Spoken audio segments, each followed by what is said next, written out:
Welcome to Paperweights, the podcast where two self-proclaimed gym rats and shooting enthusiasts delve into the world of literature with a sprinkle of humor.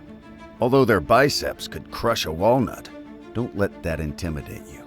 They also have a nerdy side.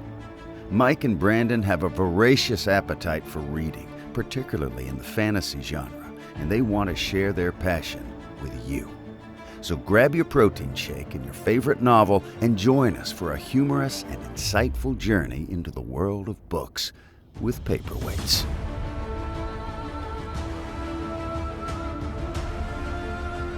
Welcome back to another episode of Paperweights. I'm your host, Brandon, and today I am joined by my new co-host, Justin. Hey, Brandon. Hey, Justin, how are you? I'm good. How are you? Doing pretty good. Had an eventful week this past week. It was a father-daughter trip, so Jules and I got to go to Oklahoma and then spend 5 days at the Great Wolf Lodge Water Park. That sounds like a lot of fun. Yeah, it was a lot of fun. I started to get kind of upset last night because I was looking at they sent me an email and said, "Hey, get 50% off your next stay with us." And so I was looking into what the cost was, and my original understanding was I got 50% off of the visit we just did, but now I'm convinced that I did not do that correctly, so I ended up paying full price this last time. That's rough. But also, I have to remind myself that whenever I did book it, I said, "Hey, that's not a bad price." So, Live and learn, I guess. I mean, if you're okay with paying a certain thing, it's always better if you can spend less money. Yeah. So I just got to remind myself that I was okay with paying it in the beginning, and that I didn't get um, taken advantage of or shafted, if you will. Yeah. So Did you have to cram in the reading real fast? no, the benefits of having a kid is you don't really have late nights, and so um, or you're not getting up super early. Things aren't happening super early, so I'd get an hour in the morning and maybe half an hour at night on most days just to read. And yeah, on these sections, it's taken me about 8 hours to get through each section, um, just because I'm paying attention to detail and highlighting, making notes as I go through. So, you know, it takes an hour at a time, but maybe 10 to 20 minutes of that is just like highlighting, writing notes in. So Yeah. it's not just like, yeah, I spent 1 hour reading.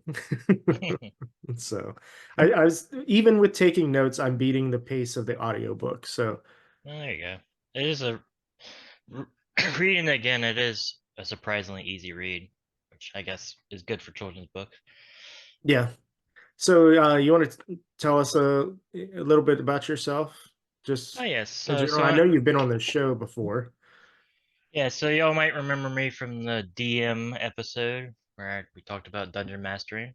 But yeah, I'm just kind of a full-time nerd, like, sci-fi, fantasy, anime, heavy metal music.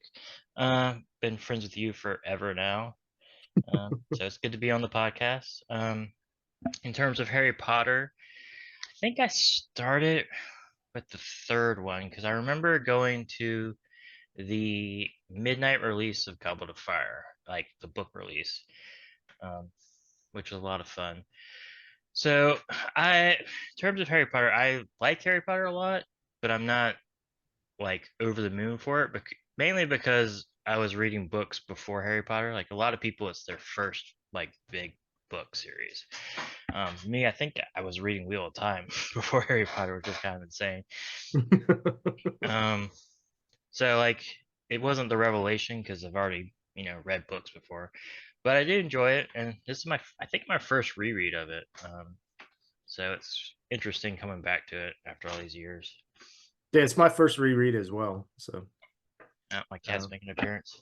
that's fine. Cats can make an appearance, dogs, rats, whatever.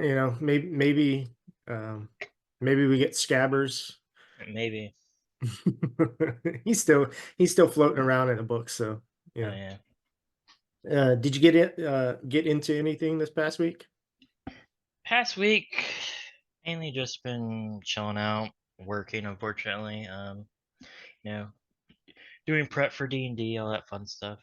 Playing Yeah, some playing Helldivers. yeah, I need to play more of that. I got it and did the tutorial. It was funny because it didn't teach you to swap weapons, and I actually like I selected the grenade and I couldn't get I didn't know how to switch back to the Yeah, weapon, and I ended up just like killing myself, and I was just like, oh, that's fun. yeah. The fun. It's fun. Gets crazy. Yeah, Yeah, I was sad that I missed the D&D session this week, and got another one I'm gonna be missing in a couple weeks. So uh, yeah, yeah. It was fun. It was a small D&D. It was only 4 people. 'Cause a lot of people are out, but it was fun. okay. We'll get your storyline coming up soon. Yeah. Oh, yeah. Speaking of Arvius, hold on one second. Let me grab this thing. So the Great Wolf Lodge has this thing called the Magi Quest, which is pretty Ooh. fun. Um, it's not exactly cheap. Like to get a wand and to start the game, to access to the game, it'll run you about 40-50 bucks for the base things. And then they sell all sorts of like accessories and stuff. Like you can get like a cap, you can buy a cloak. There was this nice, they had these nice adult cloaks. Huh. And they were like 55 bucks or something like that. They had a little clasp on it. It was kind of thick, nice like felt material. Mm. Not felt, almost like velvet type, but very very soft. And so anyway, we got Jules. Um, I bought Jules a wand, and we were going around doing it. And so basically, the wands will look something like this. So this Oh, one is okay. actually one of the nicer wands. And the topper, like you can buy a topper. So the topper Yeah. is optional. If you don't get like a topper, and it unscrews here. Um, if you don't get a topper, then it's basically just like a little flat thing that screws in to Yeah. activate the battery. Um, Makes sense. That's and cool. then around the resort, and they have it on like they have things on 5 different levels.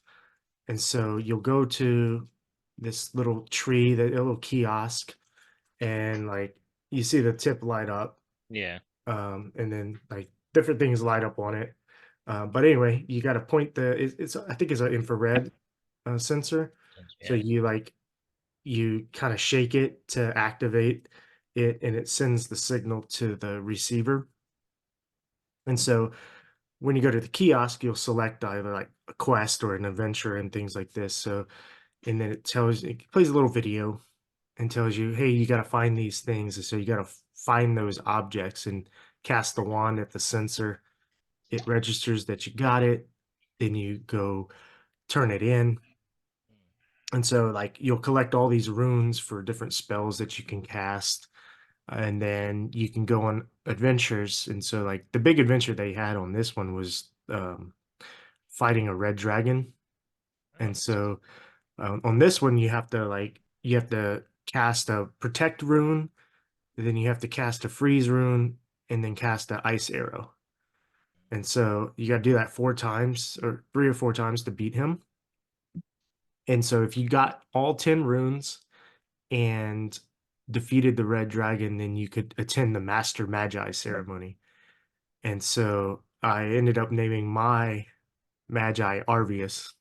nice.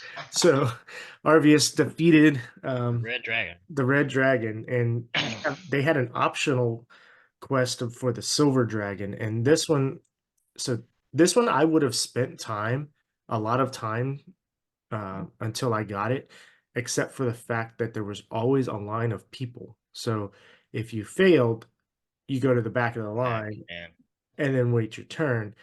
And so the silver dragon, you had you have an optional quest right before to get the shield, which allows you one mistake. And if you don't have the shield, then you make a mistake. That's you're done.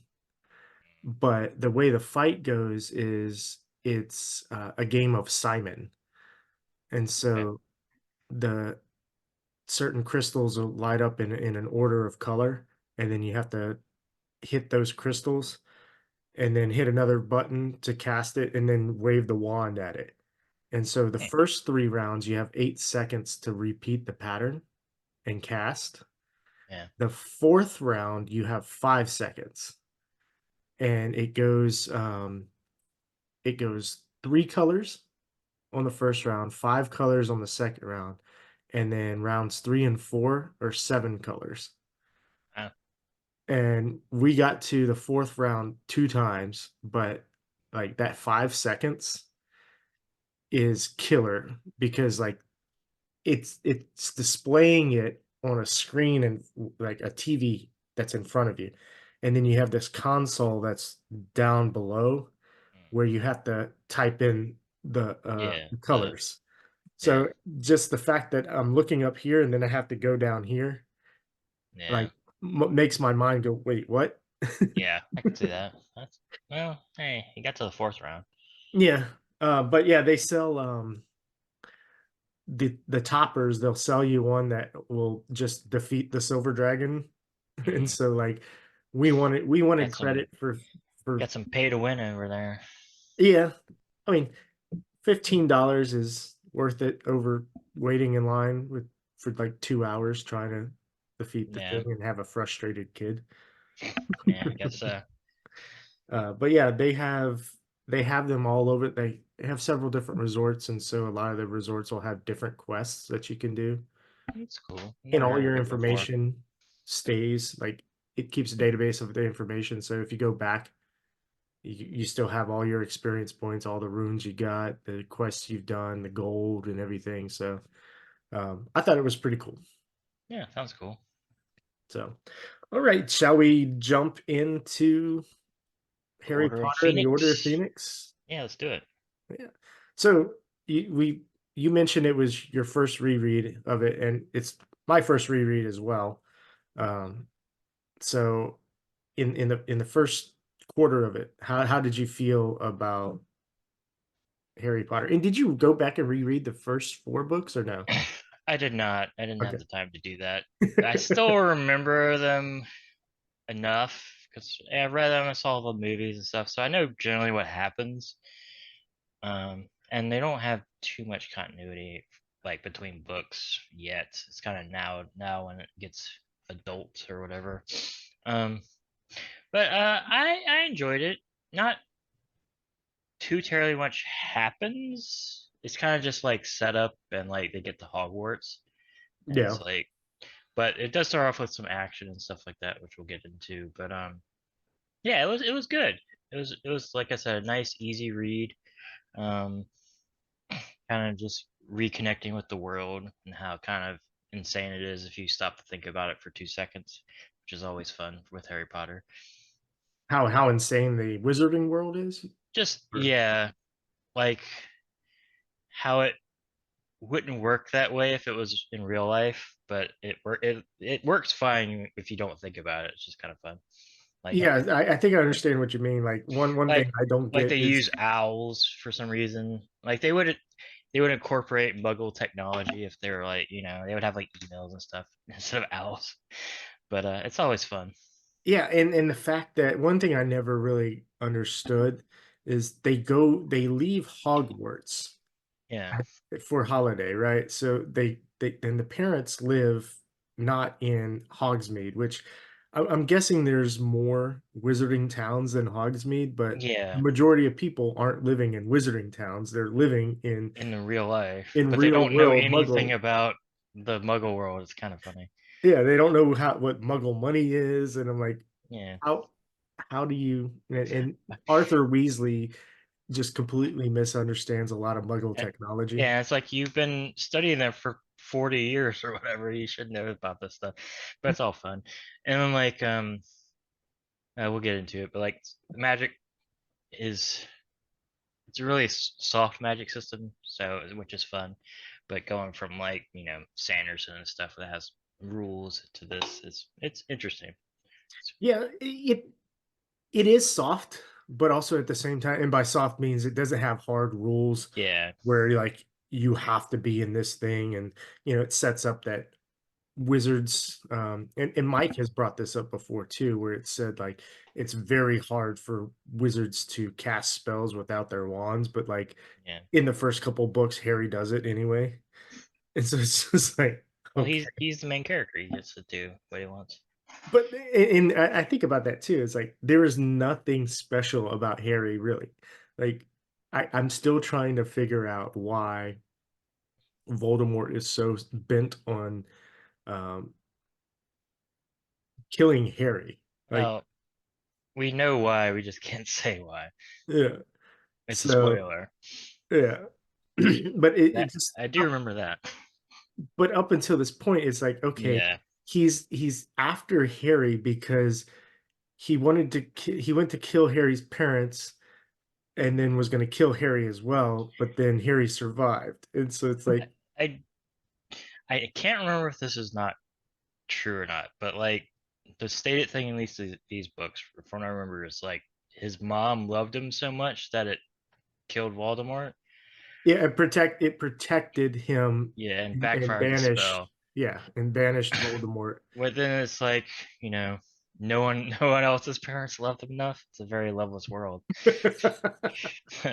It's like I murdered hundreds of people, and this one mother loved her son so much. Yeah, Yeah, so chapter one in this one we got it's titled Dudley Demented. yeah, It starts off where Harry's just like walking around the world. Um, I yeah, thought it was interesting here that there's I was thinking about it. So there's a drought going on, and so I was wondering, I started thinking, all right, is this drought because of uh, something in the Muggle world, or just natural occurrences in the Muggle world, or if it has to deal with Voldemort's return? Yeah, I, did you pick up on that and think about that at all? I didn't pick up on that too much. I mean, it'd be kind of cool if like his return caused that. I don't think he himself is like causing it, but like just like the Dark Lord returns and there's a drought. That's kind of cool. But I didn't Yeah, really get on that. I'm trying to think. There's some movies I'm trying to think of. I know when a good example of it is Ghostbusters. Mm, Whenever the gatekeeper, like the picture starts to go, like in New York, the sky starts to darken yeah, and all this stuff happens. Um, so like I just got that like feeling from this. Like, all right, yeah. Voldemort's return. Harry's trying to keep up with the wizarding news. Like he's Harry's got that PTSD. yeah, he's sitting outside of the room trying to listen to the TV to hear Yeah, glimpses on the news. They're like, okay, is it spilling into the Muggle world? He feels that it should. If Voldemort's back, he's probably going to want to just kill everybody. Which is yeah. which in and of itself, a goal for a villain is it's to kill everybody is just very weird. I can't remember if that's his goal or not. I think he just wants to be to like rule the world and like put Muggles in their place instead of just kill everybody. I think. That too, but they mention that they just like they'll willy-nilly like just torture and kill muggles for fun, like Well, yeah, I could see that. He's definitely evil. But um yeah, it was interesting. And then in this book, I know it's kind of this book's kind of controversial because people don't like kind of emo Harry and he's all angry and stuff. But I enjoyed seeing Harry like all like messed up from seeing somebody get murdered in front of him and the Dark Lord returning. Definitely would be weird if he was just kind of happy go lucky. So, um, and he's also back with his abusive step parents for some reason. Dumbledore couldn't think of a way to like get him somewhere else, which is kind of funny. yeah, I kept wondering that too. It's like, man, as much as and when we find out that Mrs. Fig was connected with Yeah. Dumbledore the entire time too. Yeah. And so it's like, okay, he had a watcher. And so somehow I Dumbledore should have been able to figure You out. think they could just like magic cause so you like can live with the dirt Ron's parents and stuff. Um just to like Like an get out of an abbreviate charm. abusive thing. Yeah, like they're just just like magic the uh you know birth certificate that he's dead so he can just live there or something. I don't know, some way to like get him away because Yeah. Dumbledore's kind of weird like that. And you mentioned the emo Harry, and I think Rowling does a very good job of just kind of having these characters move through puberty as well, Yeah, and the things you deal with at those ages in school. So it's not just a emo Harry.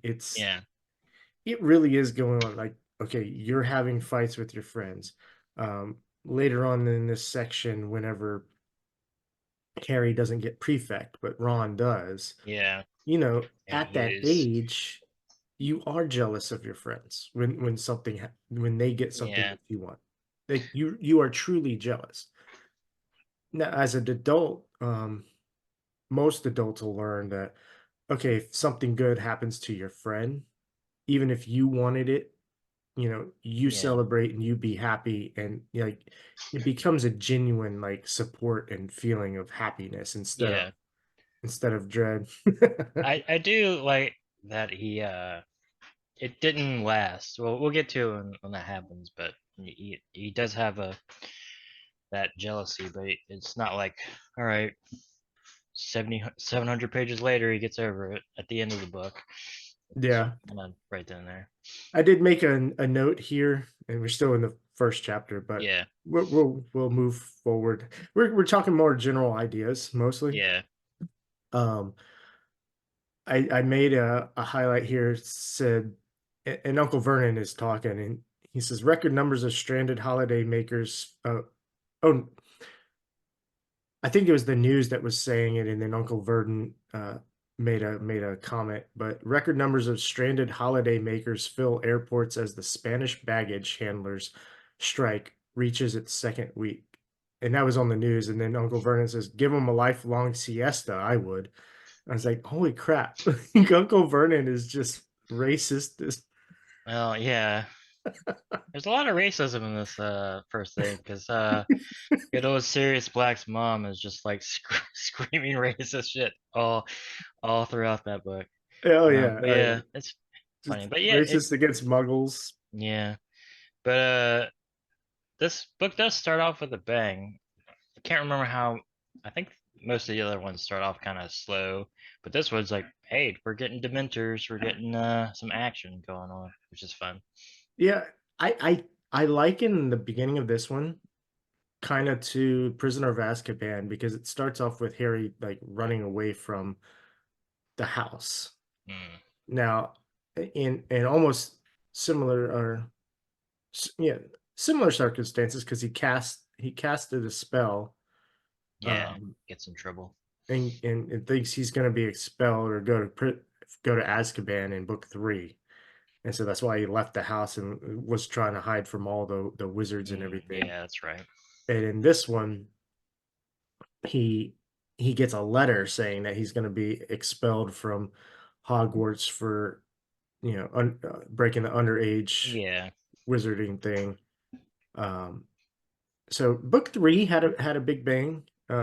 Book one, two, and four were kind of like four started off with the whole like Quidditch World Cup and everything. mm, So yeah, like a whole third of the book was before they got to Hogwarts. Here it that's was right. less than a quarter of the book. Yeah, Whereas in book one, I think it was by chapter three, he's in Hogwarts. makes sense. She definitely expanded her descriptions and her world building in the later books I can see uh, that. from book one and two. But yeah, Like you said, it starts off with a bang. Harry's out at the park, then Dudley shows up Yeah, and with his friends. with his friends, and And Harry's and like, apparently they just go around beating up people like random kids. "Oh yeah, we've known that for Yeah, the entire series." Because but he's like a boxer now and can just like knock people out. I'm yeah, surprised. He's a menace. yeah, and Harry decides to just like poke him. He's like, "Oh, how long have you been called Big D? Well, that's a cool name, but you'll always be Ickle Duddykins to me." I wonder if Big D meant something different back in the day. I mean, there's also the American versus True. European, so it's like, Yeah. um, but I just took it as like Big B or Big J. Yeah. Yeah. Hey, this big guy, and he's like, "Oh, That's I'll what call it's meant you." to be taken as, but it's funny to think of it the other way. Oh yeah. Um, But he yeah. decides to poke the bear, then the Dementors show up.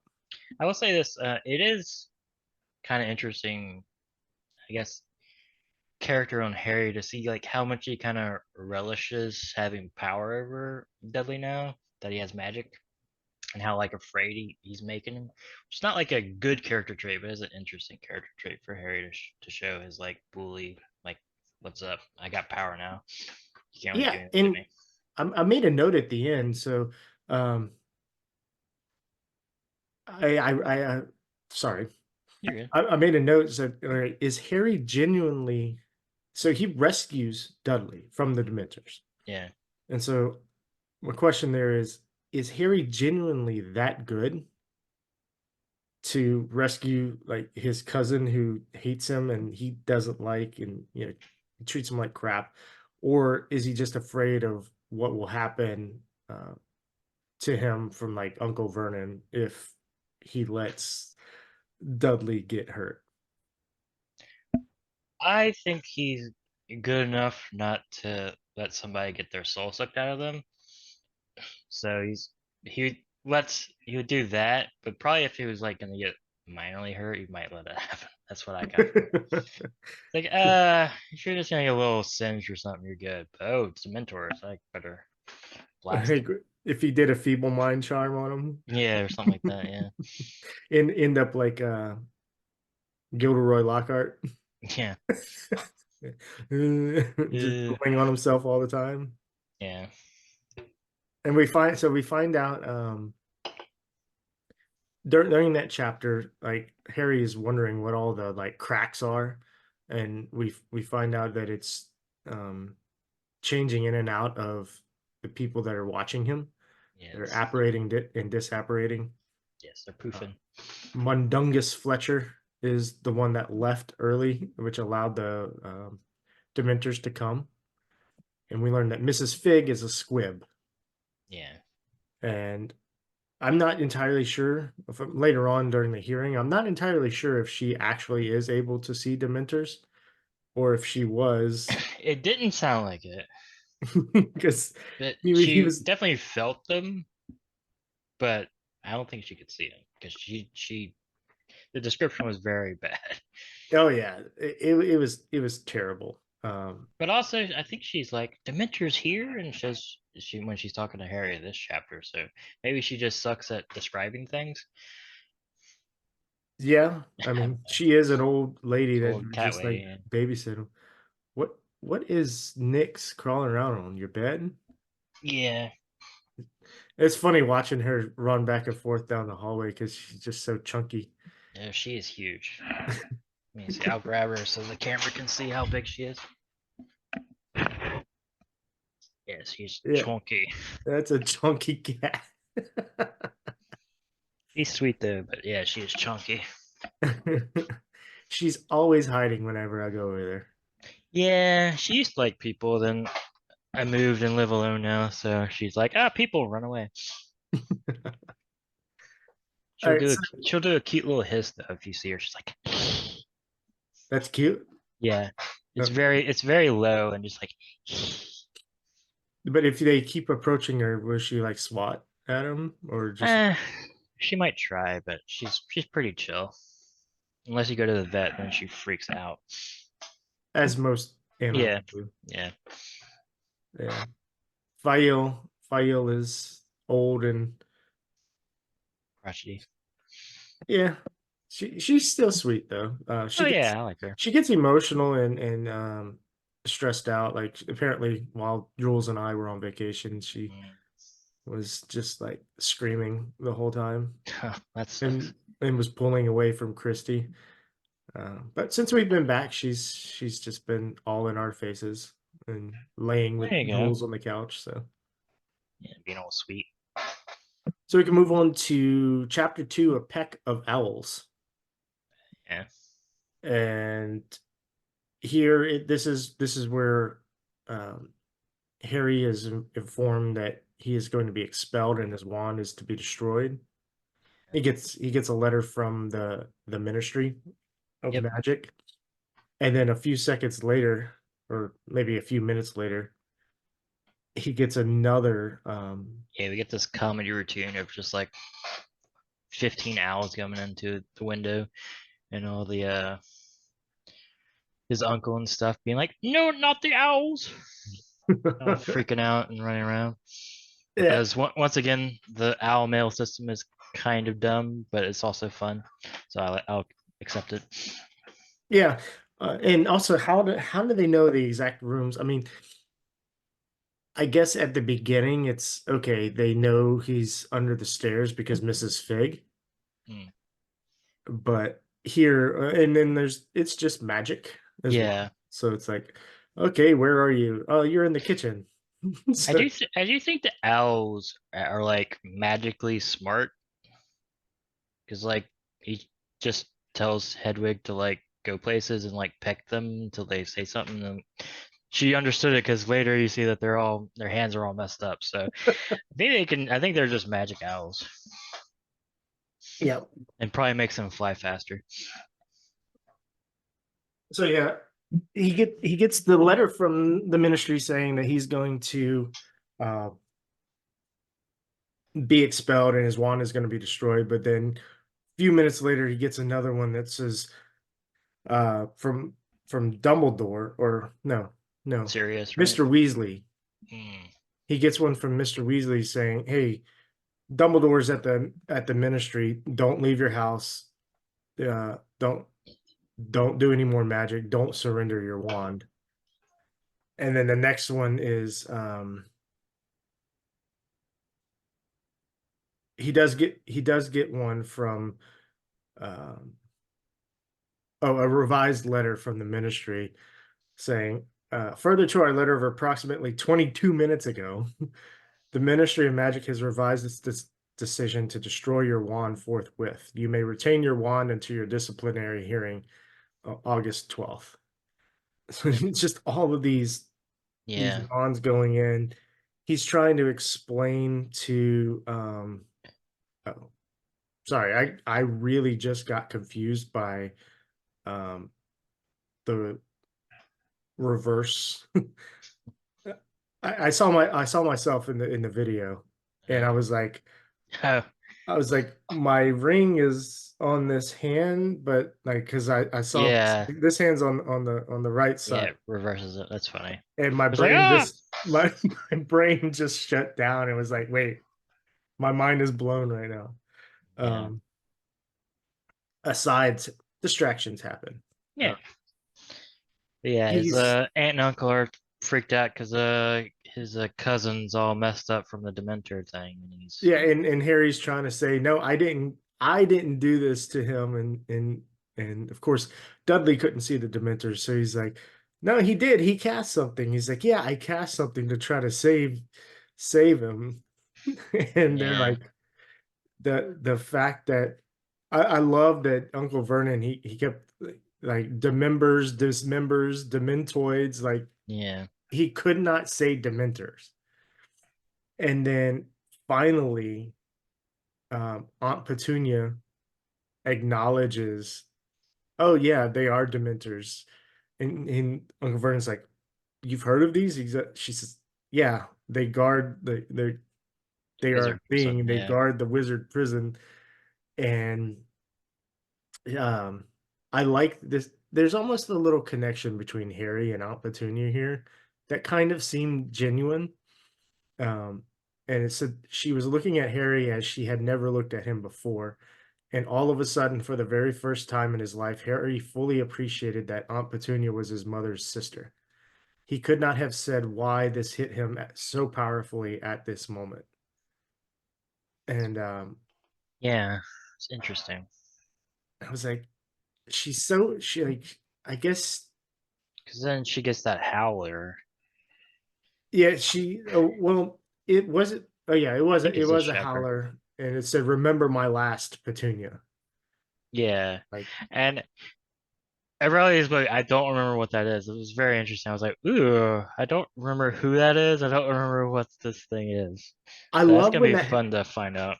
I love when that happens when with books on a reread, Yeah. where you like genuinely do not remember. Like I just finished reading right before we started this book, I finished my a reread of the first Wax and Wayne Mistborn novel, and I was like, I mean, it's a heist story, and I couldn't remember what happened. And then when I got to the end, I was like, oh yeah, why didn't I remember that? Because that is so cool. Yeah. So when you have those moments, where like, because there's a lot of times where I wish I could experience something for the first First time, time. Yeah. an innocent first time again, and there's just times you can't. And Yeah. then there's other times where you forget, and you feel bad for forgetting what happened, but then whenever you re-experience it, you're like, oh yeah. It's not quite the same because you're reminded of the last time that happened. Yeah. Um, And like I don't. Yeah, maybe it will be a big plot point, but I don't remember it. So we shall see. That's gonna be a fun thing. I wonder if it's resolved in this book. yeah, and I don't remember that being in the The movie movie. either. Yeah, I need to rewatch the movie. I might do that after I finish the book. Yeah, I need to rewatch all the movies. I was trying to watch them through with Jules, but there's certain things where Jules is very sensory with, and so like she gets freaked out on certain things. Ah, Um, like we actually listened to the first two audiobooks on our drive last week, and when it got to the basilisk biting Harry, she was like, because she doesn't like like needles or anything, and so it's like, I don't want to hear this. I don't want to picture this. yeah. So, So so I had a question in this thing. So he gets all this stuff and it's like you can't do magic anymore, and he's like trying to like explain everything to the his aunt and uncle and stuff, and he's waving his wand and like sparks come out of it. Does that count as casting a spell for the thing? So then you get expelled again, but like nothing comes of it. So I was just like, maybe it's residual magic or something. It was kind of interesting, like what counts as a spell or not, yeah, I or mean, casting magic. I don't know because they also mentioned that sorry, at later on in this book, at the hearing, it was mentioned that he inflated his other aunt Yeah, in book two, but that was not like, he didn't cast a spell at that time. I don't think. I think it was just like a yeah, just magical like thing thing that, that happened. because like just like it was explaining in those books where when his aunt and uncle cut his hair as a punishment, and then it magically grew back. Like Yeah, those aren't spells, it's just magical things that are happening to and yeah, around him. got some wild magic sorcery happening. If we're doing D&D analogies. Yeah. Yeah, it's just interesting. I guess like you have to consciously do a spell. Also, it's kind of crazy. I wonder who made like the giant like satellite network that monitors the entire Earth for like underage wizards. That's a pretty crazy, powerful spell. I wonder who did that. Yeah, that is interesting because like how do you know who did it? Yeah. Do you have to like you have like DNA magical energy or something that they catalog and So maybe, so if we think back to book two, Dobby was the one that cast that spell mm, back, the hover charm. yeah. He was the one that cast the hover charm, but Harry got in trouble for that. So, but it was with Harry's wand. So it's So probably the wand, yeah. Register the maybe it's wand. connected to the wand, and the wands are registered. That makes sense.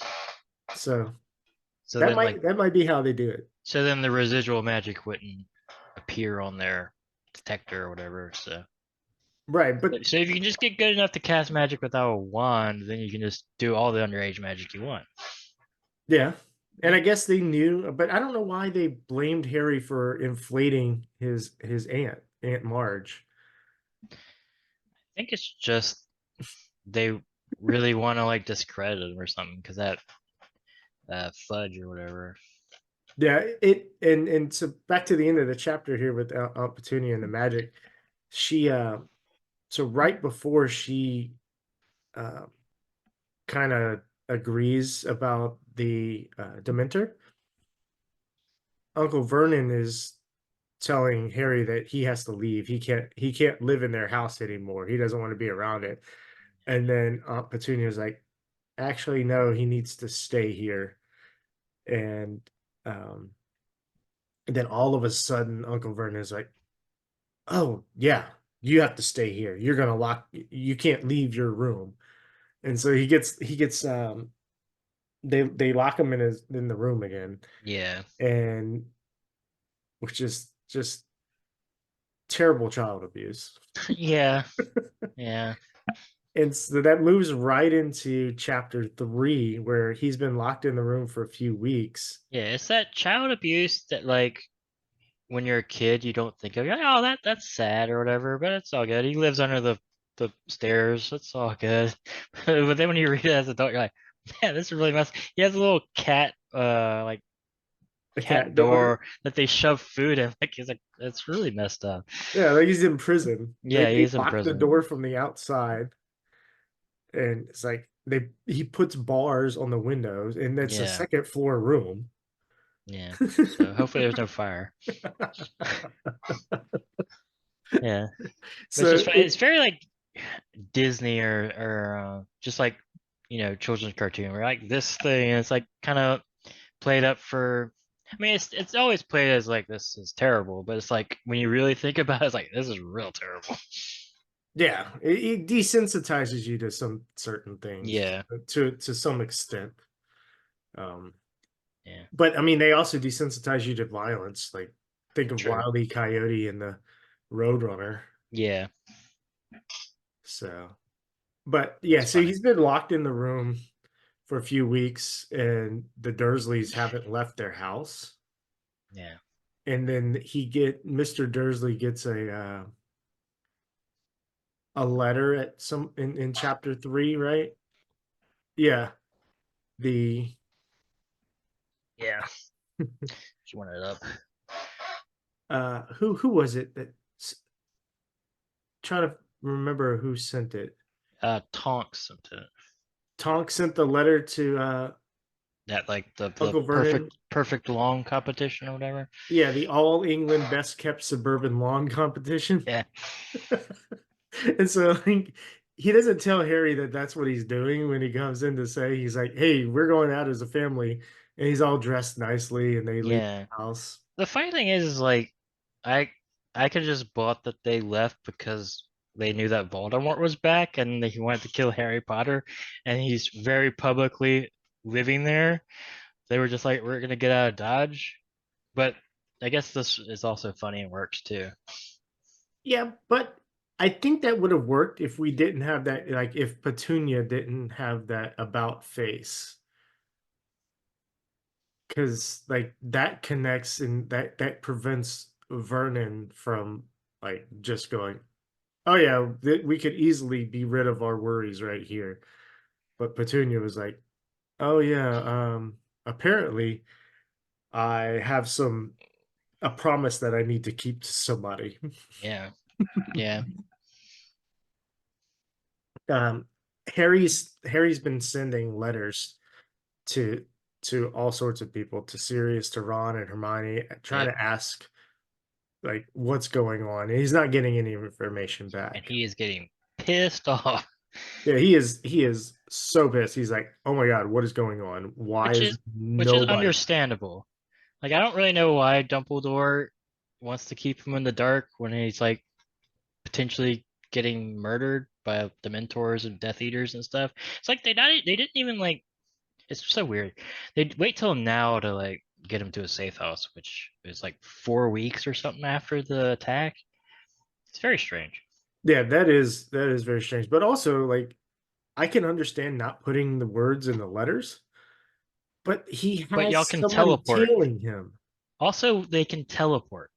Right. He has somebody tailing him at all times. Hmm. Like they could tail him and like use the tail to leave little notes instead of using owls that can be intercepted. Yeah.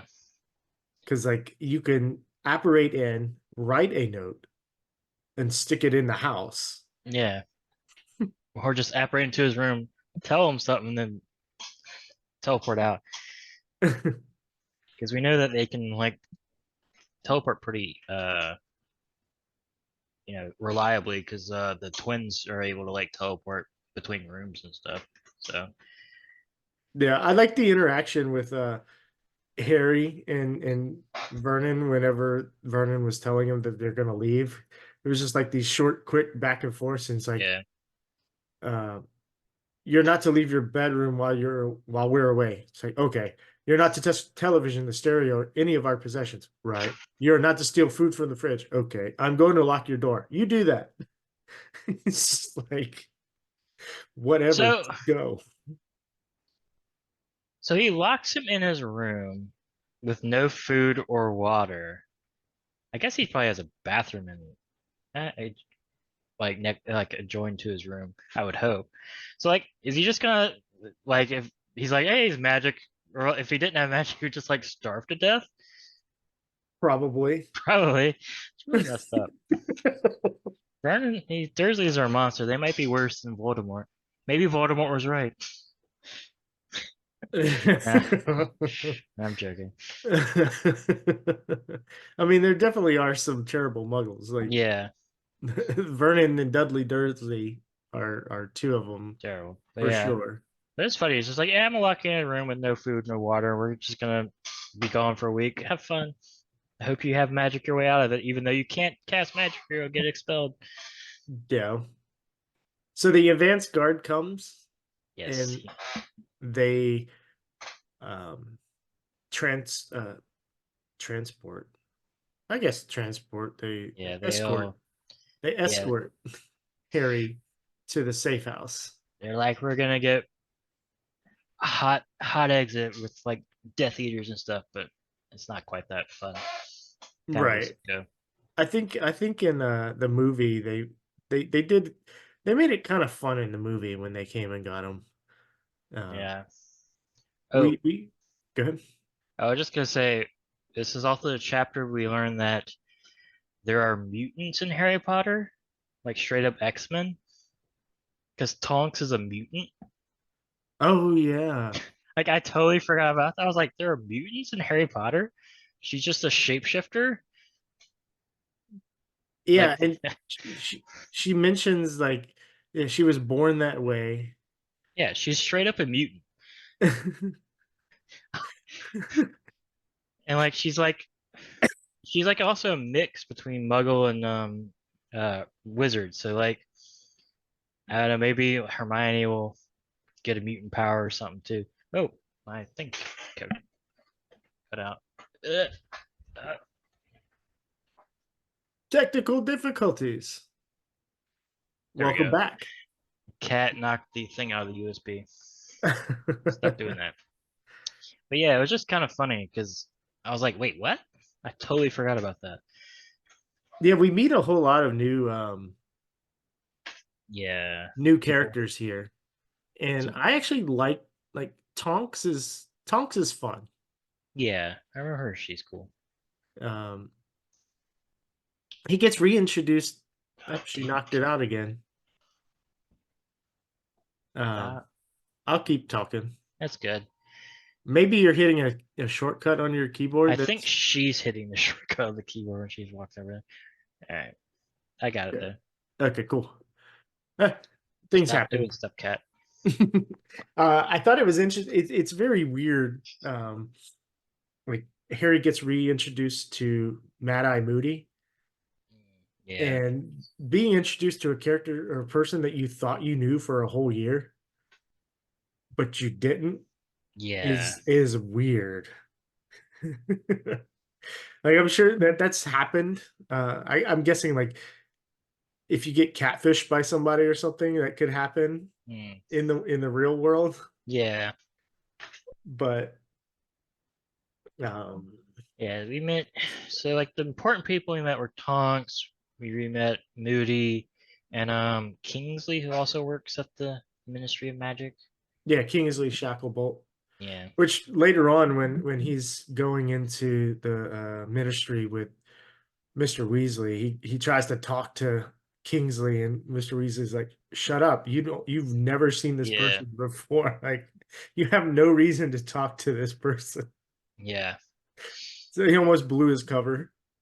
Harry's bad spy. But yeah, they're Aurors, which is a terrible word for a cop. Why do you think that's a terrible It's word? just hard to say. Aurors. Horrors, yeah, Aurors. horrors. Aurors. Yeah, the end of the chapter, they arrive at the safe house, and he picks up a piece of paper that's just on the ground, and wait, oh no, Uh, no, Moody Moody handed gives it it to to him, him. yeah. Yeah, Moody gave it to him. I think it would be funnier if it was just on the ground and he picked it up, but Moody That would gave be it to funny. him, But and then he Dumbledore read would it. be very careless with his paper, with the location of his house.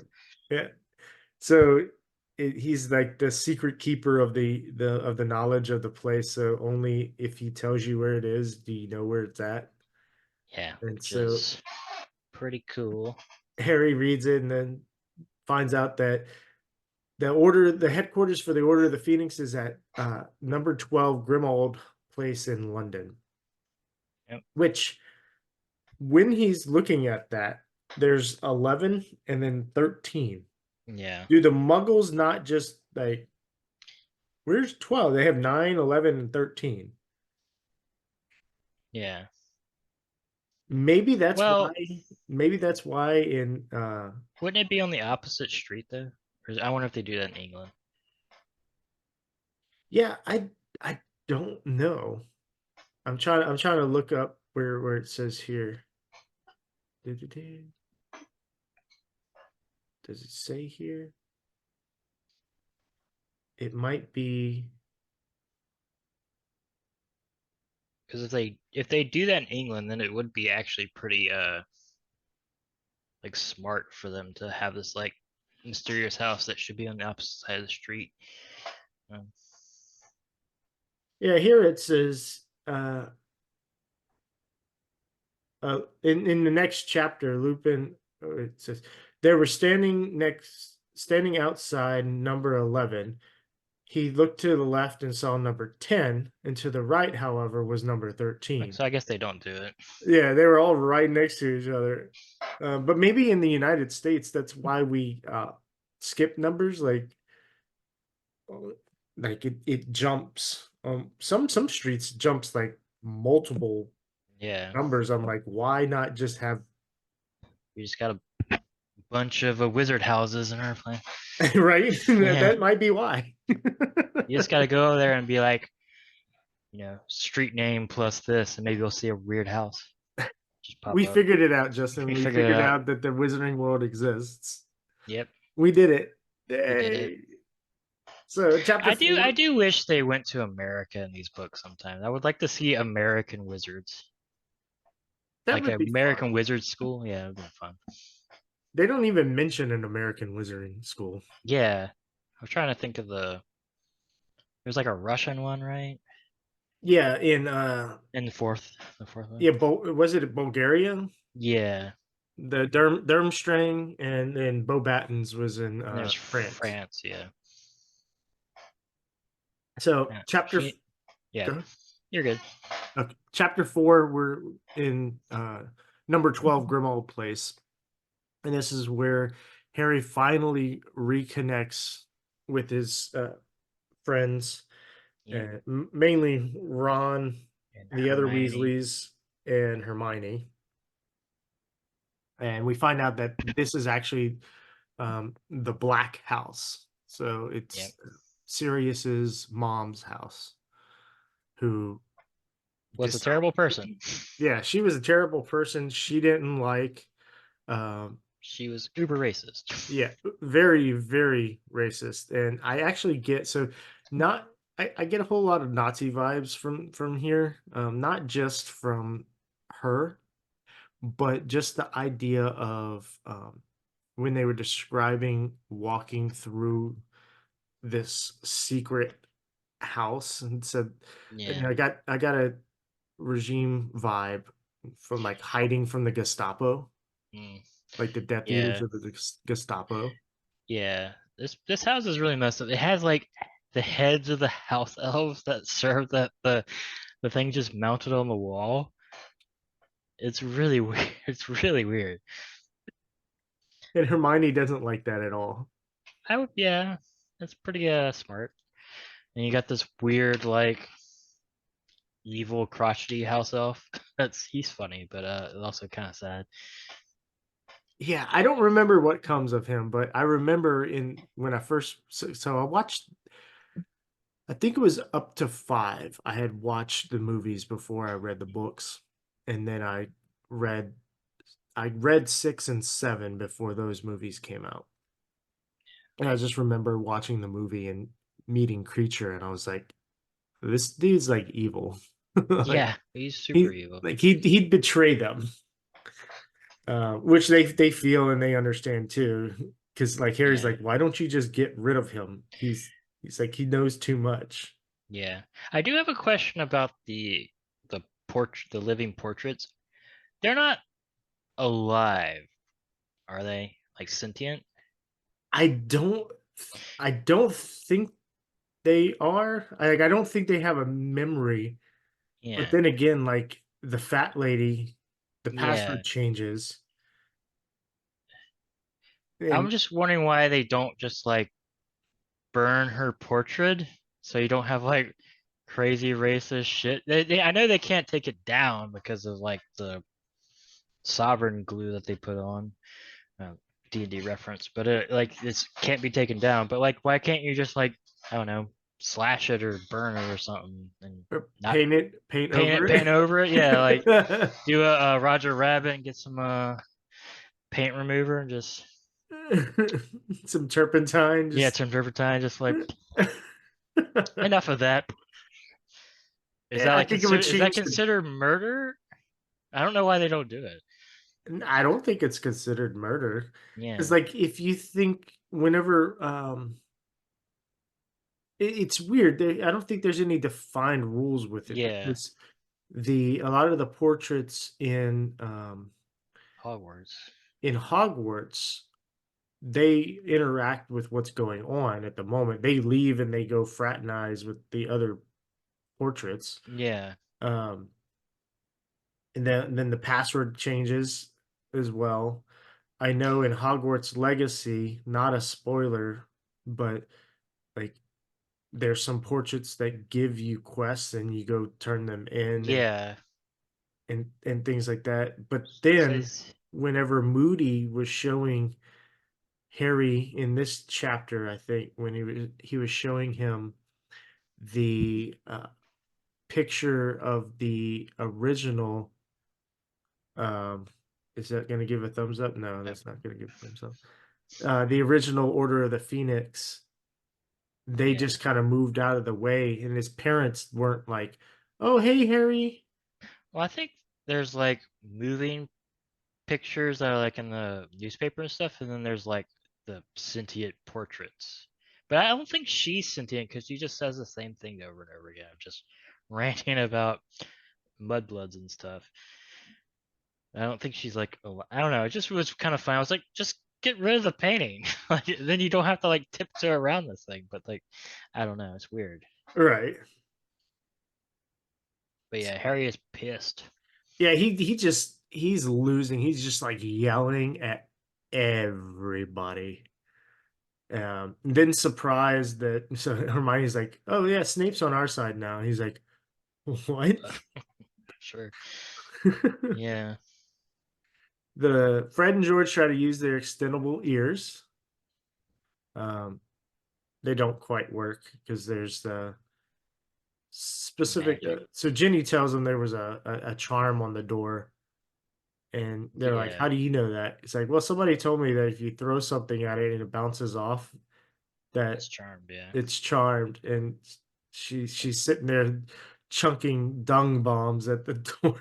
So Yeah. later on, when they walk out, they're like, There's a bunch of dung bombs. Yeah. "Why are all these dung bombs out here?" I think she blames it on the cat, right? Yeah. She's like, Yeah, the cat did it. the cat did it. Which I mean, that's something that a cat would do. Yeah. Just She like would. bat things around and pile them up. Yeah. Uh, I will say, knowing the rest of the series, I am keeping a particular eye on all the Ginny and Harry interactions because I remember that that came somewhat out of nowhere for me. So I'll see if it's better foreshadowed. it went away. Like it popped up in book one, I think, when Ginny was when they were going to the platform 9 3/4 and Ginny saw Harry, and she was like, "Oh." And then book two, I think, it might have been book two or book three. There was one interaction where Harry or Ginny was like blushing Mm, around Harry, and then Harry's focused on Cho Chang. yeah, He becomes focused on Cho Chang in books three and four. So it's been sprinkled in, yeah, but it obviously wants you to like. He's obviously trying to go after Cho Chang. yeah, Uh, but it is interesting here. We kind of always get I always got the feeling that Jenny was like a goody two shoes. And then in this chapter, we yeah. She's start to kind of see she's just has a little bit of Fred and George yeah in in her. her. And they Yeah, were surprised. They're like, oh, Jenny's doing this. Okay, okay. yeah. Guess she grew up and wanted to be one of the boys or something. Started trying to get with her brothers, which is fun. Yeah. We find out more about the other Percy brothers. Bill has a desk job now Yep. instead of going to Egypt, and he's helping. So Fleur Delacour got a job at Gringotts, Yeah. and Bill's helping her improve her English. Yeah. I was like, okay. Yeah. Percy got promoted at the ministry Yeah. to junior assistant to the minister. Percy drank the Kool-Aid. So I wonder if this is a this sounds a lot like a nod to The Office, where it's like the assistant to the manager. Yeah. I'm assistant manager. No, you're Assistant to the regional assistant to man. the manager. Yeah. Gotta start somewhere though. Yeah. But yeah, they've had a falling out. Good old Percy. Yeah, and we kind of saw that because Percy's always been like a brown noser almost, Yeah. and like doing the right thing by authority. Like, what does authority say is right? Yeah. And so that's what he's been trying to do. But it does add an interesting dynamic to Yeah. this because obviously Mrs. Weasley is just so distraught. Yeah. Um, Good old Mrs. Weasley. oh yeah, and the end of this chapter, the last thing I noted here was Creature's ambition, which was to have his head cut off and stuck up on a plaque, just like his mother. Yeah. And Which is Ron was like, "Is that normal, Hermione?" yeah, because Hermione is continuing her house elf quest, and she's like defending him, but I don't think she can't defend that. She's like, ah, it's a little weird, but we'll get over it. Yeah. Because that dude is crazy. Do you have anything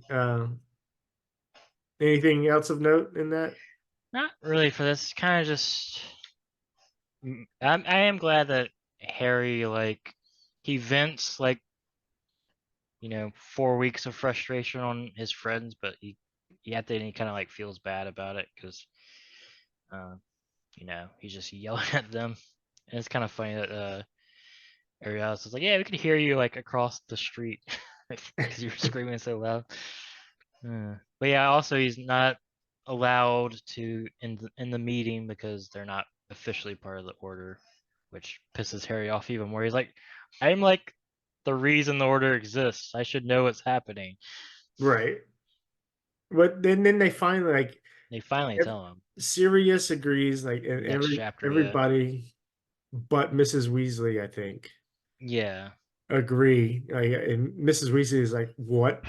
I think this is the next chapter, right? yeah. It's next chapter. Yeah, Yeah. So it kind of flows Sirius. into it. Who else? Lupin's there. Yeah, Lupin, Sirius. I think Mr. and Mrs. Weasley are there. Yeah. And so they finally tell, like, Harry's being nosy. He catches a glimpse of like a plan of a building. Yeah, Um, and Mrs. Weasley quickly snatches it up and puts it away. Gives it to Bill to put off. So like Harry's actually pretty nosy. yeah. So we see Well, he figures all out that they're not going to give him information, so he's gonna have to find it himself, basically. yeah. uh, Also, we find out, so Sirius starts to try to one up Harry on how sucky his summer has been Yeah, because he's been stuck inside as well. yeah. Listening to his dead mother sounds Yeah. awful. His dead racist mother. Once again, just get rid of the painting, Sirius. You can do it. Was it in this chapter that we found out? No, there's the next chapter. Sorry. Um, oh, this was really funny. When Fred and George were going to set the table, they decided to use, uh, they bewitched the dishes to go away, Yeah, and they nearly um, spilled all the food and this yeah, destroyed dinner. yeah. They like Hey, Nix. they like doing that. They like animating stuff. That's because they do it later and almost kill Jenny. Oh yeah. Just fun. Yeah, but this chapter is basically a big info dump on like what they've been doing to like find Voldemort and stuff, and like, which is interesting. They don't have too much information. Right. So like I finally found my note here. Lupin, Mr. Weasley. Oh wait. Mr. Weasley and Lupin side with Sirius over Mrs. Weasley on giving him information. Yeah, Lupin had said, I think it better that Harry gets the facts, not all the facts, but the general picture from us rather than a garbled version from others. Uh, and Fred and George are whining about it. They're like, "We're adults. We could be in the order. We could find out." yeah. And they're like, we're just gonna, Harry's just gonna tell Hermione run, so they might as well stay. But Ginny gets kicked out, and they're what, like 16 in this book? I can't remember. Maybe 50. No, Fred and George. No, Harry and them. Yeah, should be 16 Yeah, because well, Fred and George are what, 2 years older? they're of age, which I'm guessing is 18. Yeah, in book 4, they were almost 17 when the names were going into the Goblet of Fire. Mm. So you had to be So 17 to put your name in the Goblet of Fire. Fred and George were 16, but like I think 2 weeks away from being 17. mm, So here they're 17, almost 18, and I'm guessing 17 is of age. yeah. So So I guess Harry and them are probably 15 or probably yeah, 2 years. Yeah. yeah. Harry just had his 15th birthday, Mm. which is And then Jenny's a year behind them, so she's 14. Yeah, yeah. Uh, I don't know if you caught this part. So they're talking about Mrs. Weasley. So Harry says he had been touched by what she said about his being as good Mm, as a son, but he was also impatient at her mollycoddling. Sirius was right; he was not a child. So Mrs. Weasley's name is Molly. mm. So Yeah, that's funny. like mollycoddling, like All these weird British terms. Yeah, I think Chris would enjoy that pun. yeah, that was a good pun. Yeah, it was sweet that she sees him as a son, which once again Dumbledore let him go there instead of his abusive household. But Right. yeah, He's definitely the son, or rather, she's definitely the mother that Harry yeah, never had. yeah, And yeah, I think Ron is jealous of that a lot too, for some weird reason. yeah, But like all that Harry wants is family. He's got the yeah, money. He wants family. yeah, Ron has family, but wants money and fame. yeah, And so like they each have the thing that the other one wants. So it is a classic case of the grass is greener yeah, which is fun. on the other Is this side. also the chapter where like it seems like Sirius is like trying to recreate what he had with his father by like trying to be bros with Harry? Like, No, I think it's the next. It's either the next one. I think it's the next one yeah, that is an because interesting dynamic. Where like Sirius hasn't really had any friends because he's been in jail or on the run and stuff, but then he sees Harry, who they all remark how similar he looks to his father. So it's kind of except like, that he has his mother's eyes. yeah. So it's kind of like Sirius is trying to recreate his youth type stuff with Harry, which is interesting. Yeah, that is interesting. I don't know. I can see how that would naturally occur though. Yeah, And he mentions or whoever tells him to stop, like whoever that's tells him, Miss Weasley. yeah, she's like, he's not James. Yeah, Like, um, she understand. I forgot where I was going with that. But she mentions that, yeah, he's been in Azkaban for 12, 13 years now. yeah, And so just kind of like hasn't has kind of been going crazy from due to the Dementors, yeah. which is interesting because the other book mentioned in book three, it was mentioned that because he was an animagus, he wasn't as affected. Like he would transform into the A dog, dog. Yeah, and the dog and animals aren't as affected by the Dementors as humans are. And so that was the reasoning why he wasn't as mad, even though he's described as kind of crazy and loony. And now, yeah, I remember the moving portrait in the Daily Prophet in the movie mm, where he just absolutely looks insane. yeah. I don't know if they ever say, but like if he was in like solitary for 13 years, just that will make people go crazy. So without the crazy ghost people. Oh yeah, So definitely mental. yeah, And I don't think, I mean, I don't know how the shape shifting or the animagus works in here. If they re- they have to retain their memories and everything yeah. when they're a creature. Or else they couldn't shapeshift back. Yeah, so I don't think they take on the psyche of the animal they're in. Um, Yeah, I don't know. I would guess not. Maybe they get some of the instincts. yeah, that's interesting that they're not Yeah. affected by Dementors, So but is that also a mutant power, or is that no, a spell? The shapeshifting, the animal shapeshifting. it's not a mutant power. Um, but even with Tonks's metamorphat magic or whatever, Yeah. she says she was born with it, and she commented that to learn it would take a really hard time. I don't know if she was just being cheeky because somebody said, Yeah. "Hey, I want to do that." And she goes, "Well, it's going to take a lot of work."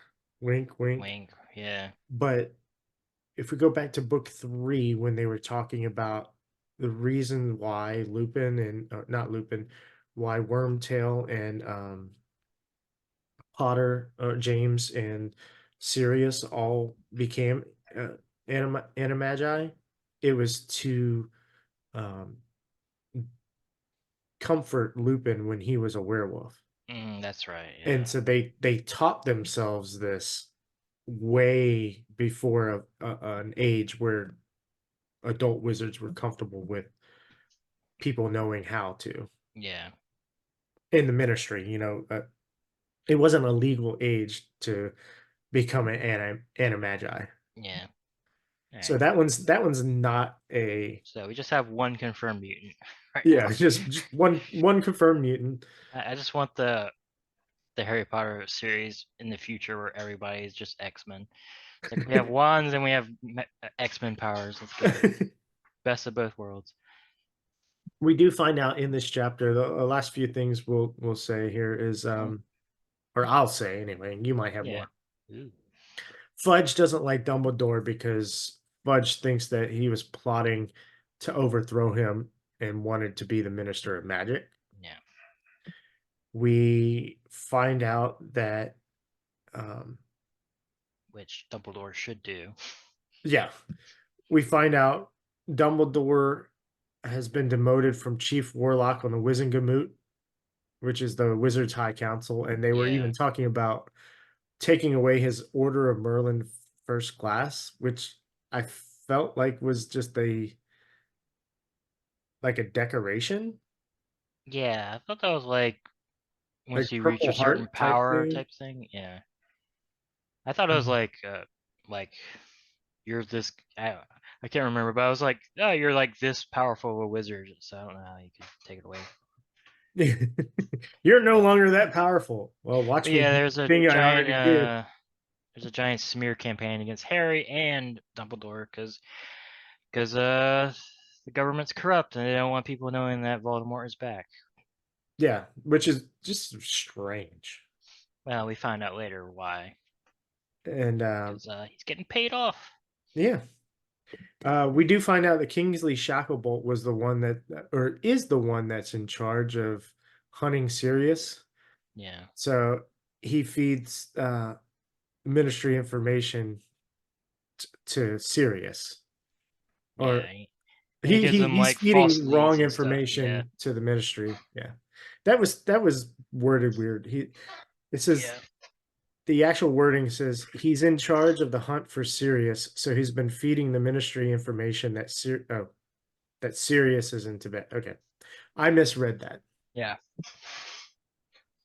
So the next chapter, we get a lot of information dump about the House of Black and that Yeah. It's basically them Sirius cleaning the Black. house. Yeah, they're cleaning the house, and it takes forever to clean the house. But they've also been cleaning the house when Harry was at the Dursleys. Yeah. Apparently, this house was just the most dirty house it could possibly be. And can't they And wave it's their full of wand and clean monsters. it? I don't know. They should do a Fantasia type thing, but they don't want to. It's also like filled with like dangerous creatures for some reason.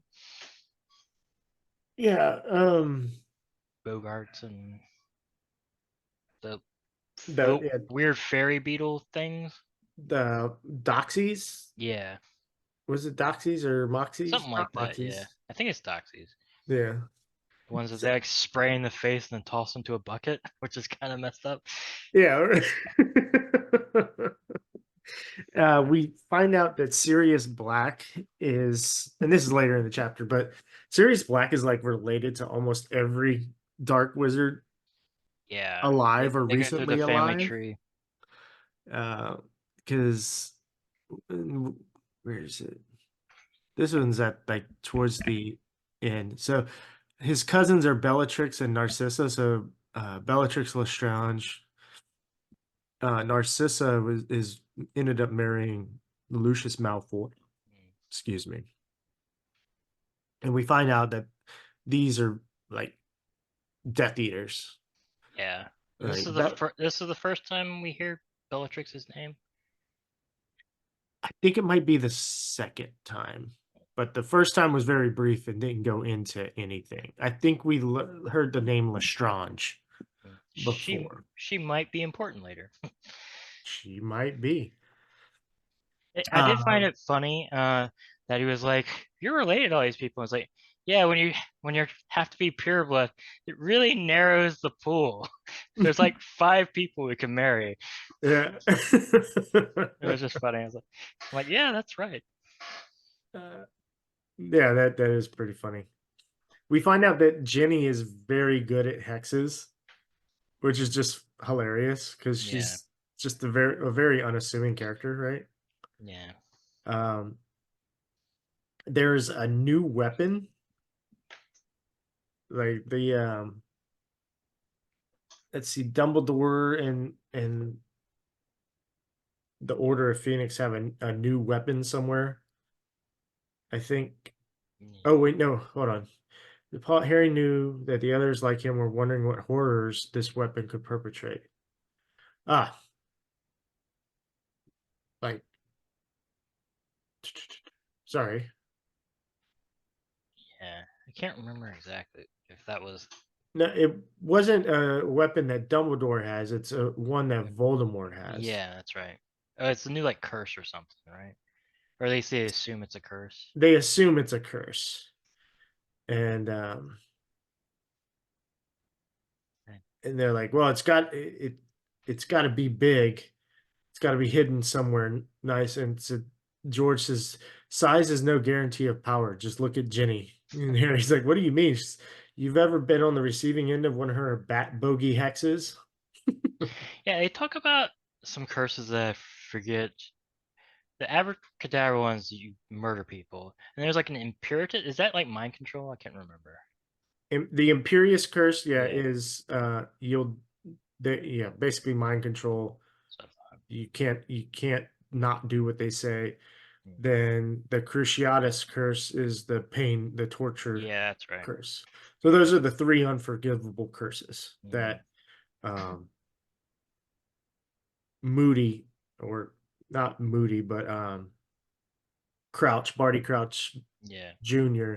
teaches the kids in the last book 4. yeah, yeah. I got it, but I was like just making sure because I Yeah. couldn't quite remember. Oh yeah, the Doxies were shiny beetle-like had shiny beetle-like wings, tiny needle-sharp teeth, and were fairy. They had fairy-like bodies covered with thick black hair, and Yeah, they have 4 tiny fists, and you just clinch them in fury, and then they just get sprayed yeah, and get tossed into a bucket. I, yeah. Pretty messed up, but hey, We get we can kill bugs all the time, so Yeah, these are just like sentient bugs, yeah, just like killing fairies. yeah. Uh, Just spraying them in the face. we find out more information about the joke shop Yeah, that Fred and George are starting. Hey, look, there's a thumb. Oh, it's doing my thumbs up now. oh nice. That's funny. I just have my thumb sitting right there on my arm. Um, yeah, Harry was the benefactor Yeah, for them. gave Just his money away gave his because money from the Triwizard Tournament to them. he's rich as foot. There was something that I kind of thought could tie back to book 4. I think it was in book 4 when Percy was studying the cauldron thickness. There was like some study where he was doing for the ministry where some cauldrons weren't thick enough and they were having issues. And so here, Mundungus Fletcher brought a lot of cauldrons, Yeah, and stolen cauldrons, right? yeah, stolen cauldrons. And he's picking up dodgy cauldrons. Like, Mundungus is really strange. Yeah. And I just wonder if those were related, like if the That'd be stolen cauldrons that he's dealing with were the ones that were also too thin, and he's just like black market cauldrons. that's funny. Yeah, maybe. I could see it. Yeah. Miss Weasley does not like him a lot, considering he's a criminal. Yeah. And so now we get to the Black family, right? So we find out Regulus Black, which is Sirius' brother, joined Voldemort, but then when like Got murked. got killed because he's like, wait, I didn't. This is not what I thought this was going to be, and wanted to leave. And so then they killed him. His parents weren't necessarily I wonder if that's actually true, or if that's just what Sirius tells himself to like make him think his brother is the better person than what he was. Because I don't like know how Sirius would know that unless he like got a call like I'm leaving Baltimore. I didn't think he was bad. I didn't think the guy whose people are called Death Eaters was bad. why do we have skulls Oh, on our yeah. hands? Are we the baddies? Yes, you are. So I actually wonder if that's like a cope mechanism. It could be. Yeah. We do know that his parents, uh, Sirius's parents, were sympathetic to purifying magic blood. They Yes. weren't necessarily, and that, I mean that goes back to Salazar Slytherin too. And he wasn't necessarily an evil person, but he's like, I think, I mean, it itself is like kind of a what, genocide, not Eugenics. eugenics. Yeah, it's kind of like Yeah. a eugenics thing, which is very morally ambiguous or immoral. Yeah. Yeah. Very much immoral in the modern world. Yeah, but Salazar Slytherin, who's not really considered evil in the series, Yeah. was more of I want to teach magic. I think his thing was I think magic should be kept to those that are pure blood. Which is weird because it doesn't seem like purebloods are more powerful than non. Because like Hermione can do all the stuff she wants. Like they're all. So I don't actually know what the benefit is, unless it's just trying to be racism. But like it would be kind of interesting if like there was a mechanical benefit for being pureblood. Like they could use better wands or I don't know something. Because it just seems like it's kind of pointless. Yeah, they she didn't bring up anything, Yeah, indicate anything of the sort. So, yeah, but like Malfoy likes to say that pure bloods are better, but yeah, we see time and time again that Hermione is able to cast certain spells faster yeah. than others. So, I guess it's probably they just want like the power of they want all the muggles to still be like helpless against magic. So if you keep adding to the gene pool, you dilute their power. That's probably the actual reason. Now that I think about it. yeah. So like they just want like the ruling class to have magic and then not for some reason don't stop the muggles from getting technology that can just be better than magic. Because like a gun is just kind of better than a curse,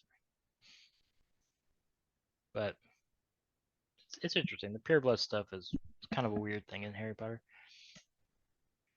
I was looking up something. Yeah, I think he is.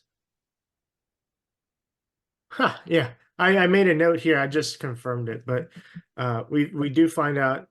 Let's see, Sirius's great great grandfather Phineas Nigellus Black. So he's mentioned in here. Yeah, In Hogwarts Legacy, he's the Hogwarts headmaster in that's Hogwarts right. Legacy. Yeah, So I need to beat that game.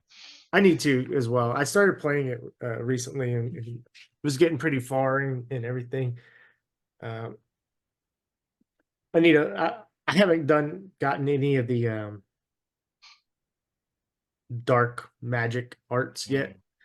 Mm, yeah, I feel like you shouldn't because if I mean the dark arts. So yeah. if you want to be a good character, you shouldn't be able to have access to any of them. No, yeah. unless you're just going to be a gray character. Yeah. Let's see, what else do we have here? I Well, think we that's mentioned already that Dumbledore's the secret keeper for the Order. yeah. Um, oh, so you remember you remember the Always Sunny episode where they find Pap Pap's World War II box? Yeah. So highlight here, Snape might refer to their work as cleaning, but in Harry's opinion, they were really waging war on the house, which was putting up a very good fight, aided and abetted by Creature. Um, so like they're finding all these old things. I don't know why I hold on, where is it? There was something about this that reminded me of that episode. Well, I mean, yeah, there's all sorts of crazy stuff in there. She was obviously a Death Eater, even if not open. Um, but yeah, so they're finding all sorts of weird stuff, and like the aforementioned house elf heads, and all this weird stuff. It's a crazy place. Yeah. But And yeah, then I kind of connected with Harry here for a little bit. Just this kind of feeling of, he said, as long as he was busy, he was happy. When the action abated, however, whenever he dropped his guard or lay exhausted in bed watching blurred shadows move across the ceiling, the thought of the looming ministry hearing returned to him. So, like, anytime you have something that's sad, you're dreading doing, yeah, difficult, if you're active, like, or if you're mourning or anything, if you're active, you don't have, you're not giving yourself enough time to just sit and think with yeah, your thoughts. So some people might just stay active. Other people might do drugs or something, just to kind of yeah, numb themselves and forget. But just that feeling is very relatable. yeah. And it's good to kind of re-show that like he's you know feeling a little lost and kind of scared about what's his future is going to be because he really wants to go back to Hogwarts because his family life sucks. Yeah. And he, All right, I think we're almost heads, at 2 hours now. oh wow, we're we're a little over halfway through the chapter, so I want to try to keep it under 3. all right, we can speed up a little bit. Yeah. So chapter 7 is the Ministry of Magic, and this is mostly where Harry goes with Mr. Weasley to Yeah, work so that he's already there for the hearing. yeah, Because the hearing's on August 12th, so he goes and shows up. Uh, Mrs. Weasley is being motherly to him again in the morning. hmm, Um, we get another. Oh, they take they don't take magic means to get to the Ministry of yeah, Magic, and I just I really love Mr. Weasley because after years of working with Muggle artifacts, he's still wonderfully curious yet blissfully naive yeah, about them. Because he's like, simply fabulous, he whispered, indicating the automatic ticket machines. Wonderfully ingenious. They're out of order, said Harry, pointing at the sign. Yes, but even so, said Mr. Weasley, beaming fondly at them. yeah. It's very weird.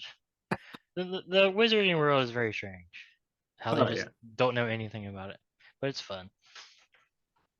Mm. But yeah, basically they get to the ministry. You get to see the Ministry of Magic, which is fun. I can't remember if we've been there before.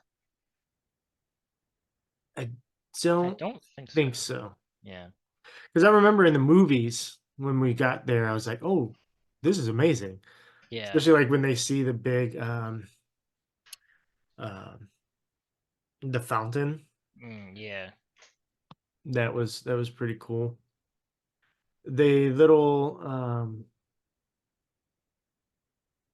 when they get their badges, the way the badges came out, and it was pretty cool. Just the magical badges, the visiting badges. Yeah.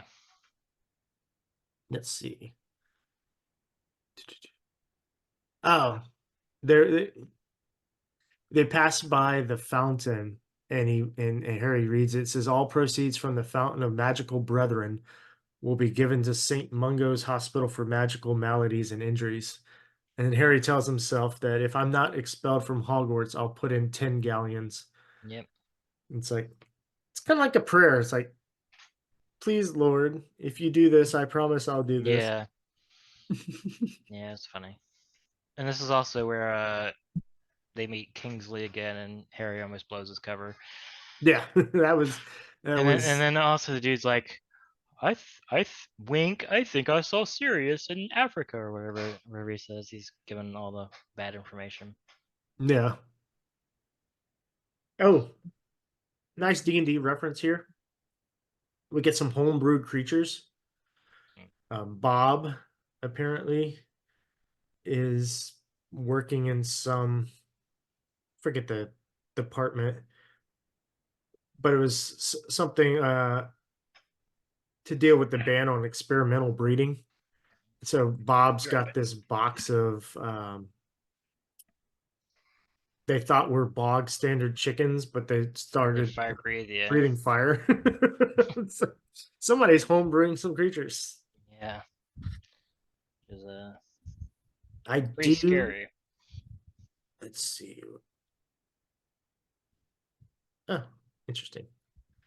So the elevator ride was fun.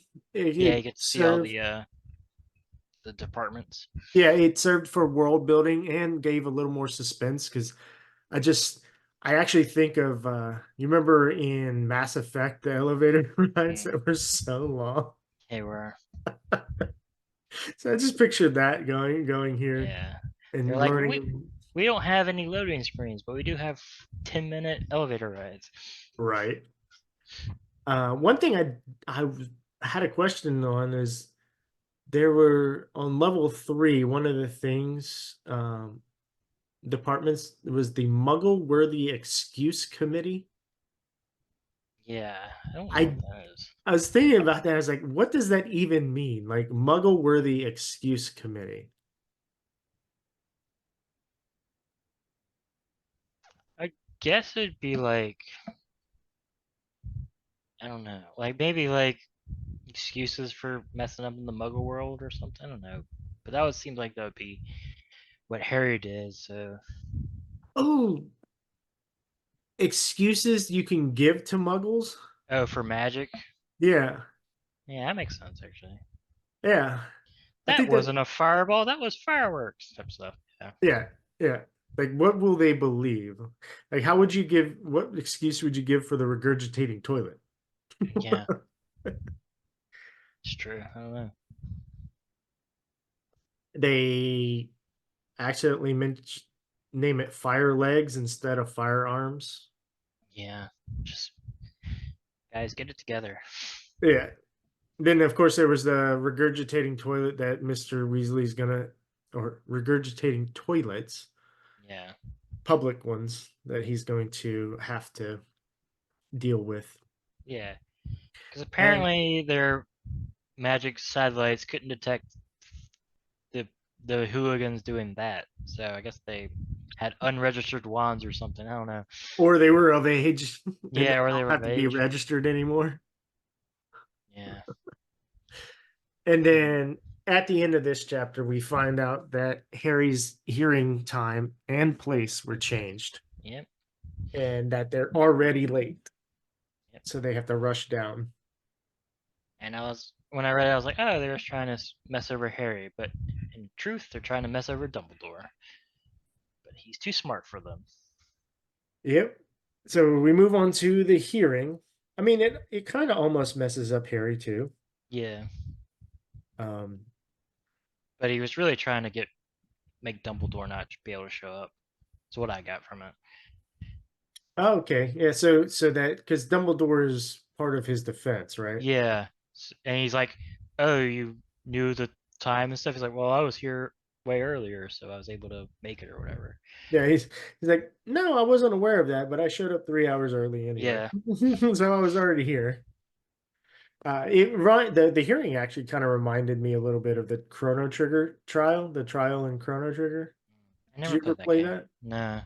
Nah. Oh man, it's a well-known thing, Mm. um, but you should play Chrono Trigger. I didn't have a Super Nintendo back in the day. Oh, well, you can I buy could it play it on now, but yeah. you buy it on Switch and stuff. I didn't have a Super Nintendo either. I played it years later. Mm. There was actually one time I was playing it. My friend had a Super Nintendo and he brought it over and we were playing it. And me and that friend, we always like fought and we were fighting one time and ended up like pulling the cable out of the Super Mm. Nintendo and then like it didn't work anymore. That, And yeah, that was sad. that's a very sad story.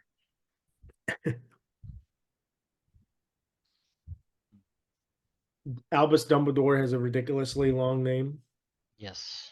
Albus Percival Wulfric Brian Dumbledore. Brian is like the only Right. muggle normal name in there. Yeah.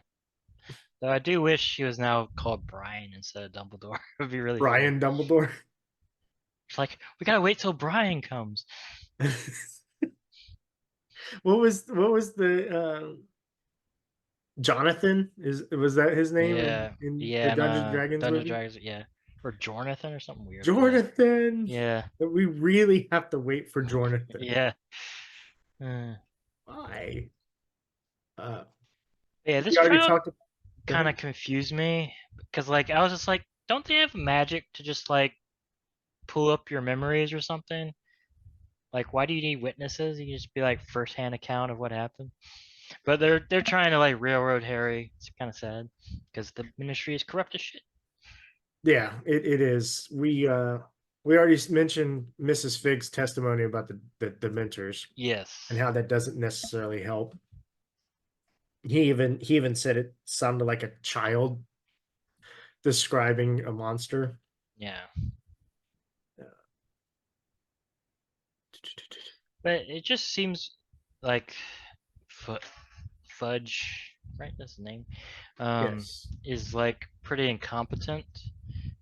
Because like this trial like seemed to have no way of him winning except by cheating. So it was very interesting seeing kind of like how incompetent the Ministry is with this, and it was also fun because Umbridge is um, introduced this chapter, but she's like introduced like third or fourth in the line of like people that are there, so it kind of hides how important she'll be. Yeah, until she shows up at Yeah, Hogwarts and Harry's like, yeah, "Oh, hey, she was in the Ministry." and I forgot how like mean they describe her. She's just like a little toad lady. I was like, whoa, that's pretty messed up. Yeah, I like With I like how Dumbledore he was saying he's like, "Okay, so the Dementors are working for Voldemort," and then the Ministry's like, "Well, Voldemort's not back."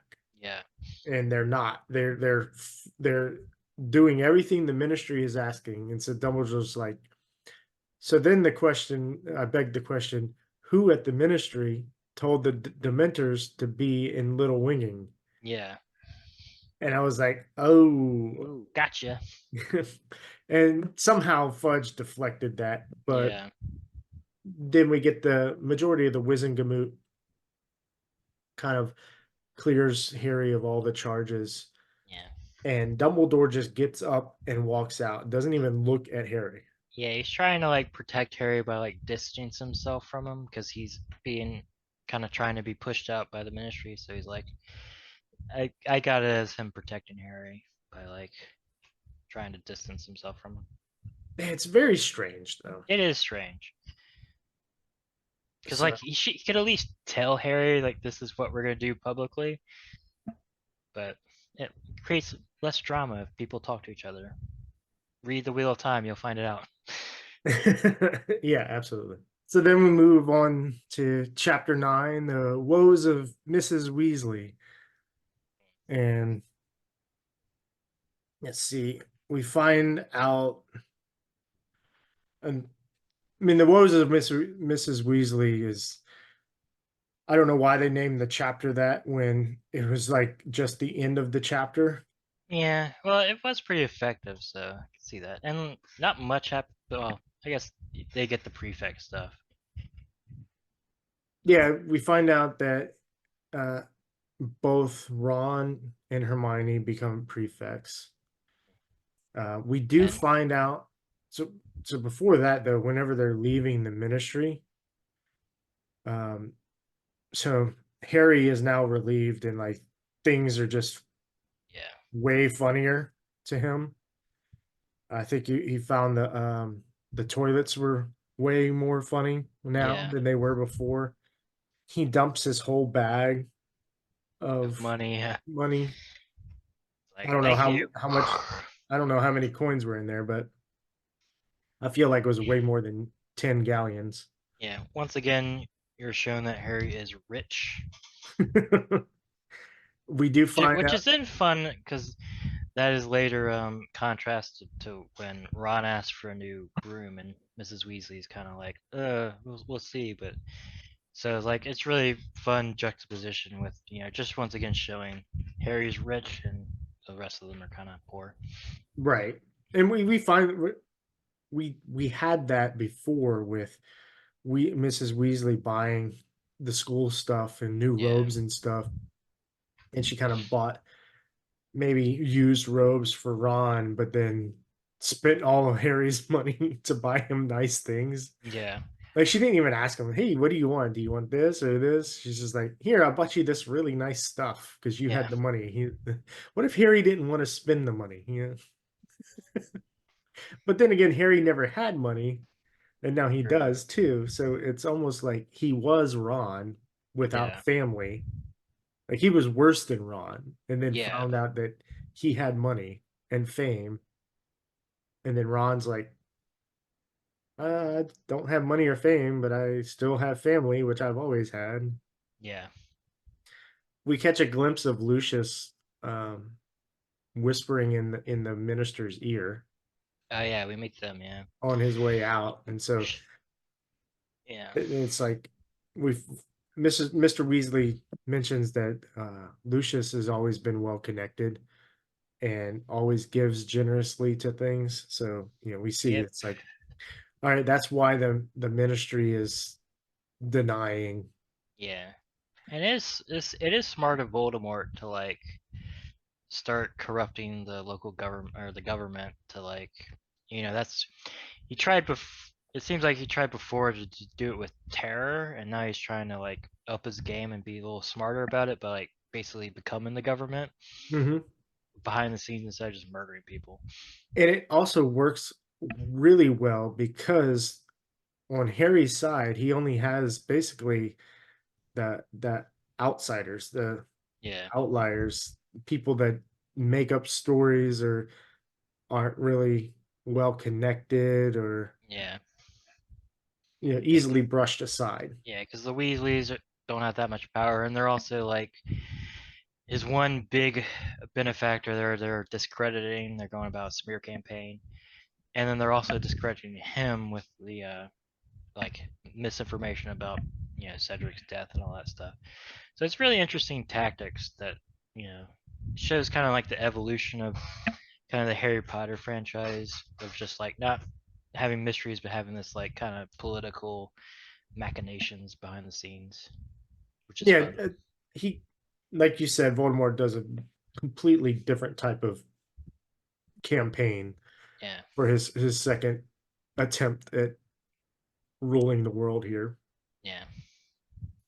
I was very confused. So, all right, let's see here. The it has to do with the writing. Um, where is it? How did they? Okay, so here it said the doors slid open and they stepped out into the now almost uh, deserted atrium. Where is it? Hold on. Okay, yeah. The door slid open and they stepped out into almost now deserted atrium. And they're going on and on. And he turns, so they're in the atrium. They go to the fountain. Harry turned his money bag upside down and emptied not just 10 galleons, but the whole contents into the pool at the statue's feet. I knew it, yelled Ron, punching the air. You always get away with stuff. They were bound to clear you, said Hermione, who had looked positively faint with anxiety when Harry had entered the kitchen. Like, that was a very poor transition. Like, Yeah. whenever I read it, I was like, oh, he dumped the thing, and now all of a sudden Ron's like, I knew it. I was like, wait, what? Yeah, you just kind of cut all that. Yeah. I don't know. I kind of got it. But yeah, I could see how you could get tripped up. Like, wait, what? Ron was outside just chilling? Usually there's at There's least a like, little ellipses or something. Yeah. yeah, a little gap Yeah. between the things. So I was like, immediately read it, and I was like, in my head, it was Yeah. poor. I knew it. And I was like, what did Ron knew? That he Yeah. had a whole lot of money and he was giving it to the fountain. Yeah. It's kind of funny. Ron just like, yeah, we always get away with stuff. It's been 5 books. Like, we're good. I do have a weird thing that happened this chapter, but it's at the end, so I'll bring it up then. Okay. When Okay, I did write a question. You answered it though. Why was Dumbledore doing, or when will we find out what he is doing? And then why was he ignoring Harry?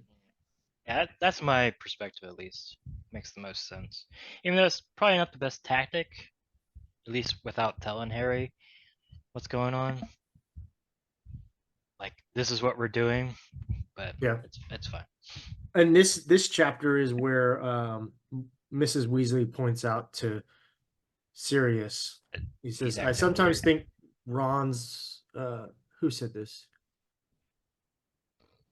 I think this might have been Hermione or Mrs. Weasley. No, Hermione says this. I sometimes think Ron's mom's right, and Sirius gets confused about whether you're you or your father, Harry. Yeah. So you think he's touched in the head? Said Harry heatedly. No, I just think he's been very lonely for a long time. Yeah. This is also the chapter where like Sirius is kind of sad that Harry didn't get expelled because then we have like a bud to chill around Yeah, it was really the sad. house. Yeah, because yeah, Sirius is taking a lot of risks because later on he comes out and is the dog when Harry leaves for Hogwarts and stuff like that. So he's definitely starting to unravel a bit. Yeah. It's sad. We like we said before, Ron and Hermione are prefects. Hermione originally, she walks in the room while Harry's holding the badge, and she's Yeah. like, "You too?" It's like, no, it's No. Ron. And yeah, Harry's all sad about it. He's like, I didn't get the special thing, even though it And I just was it sounds like more work. So you don't want it. right.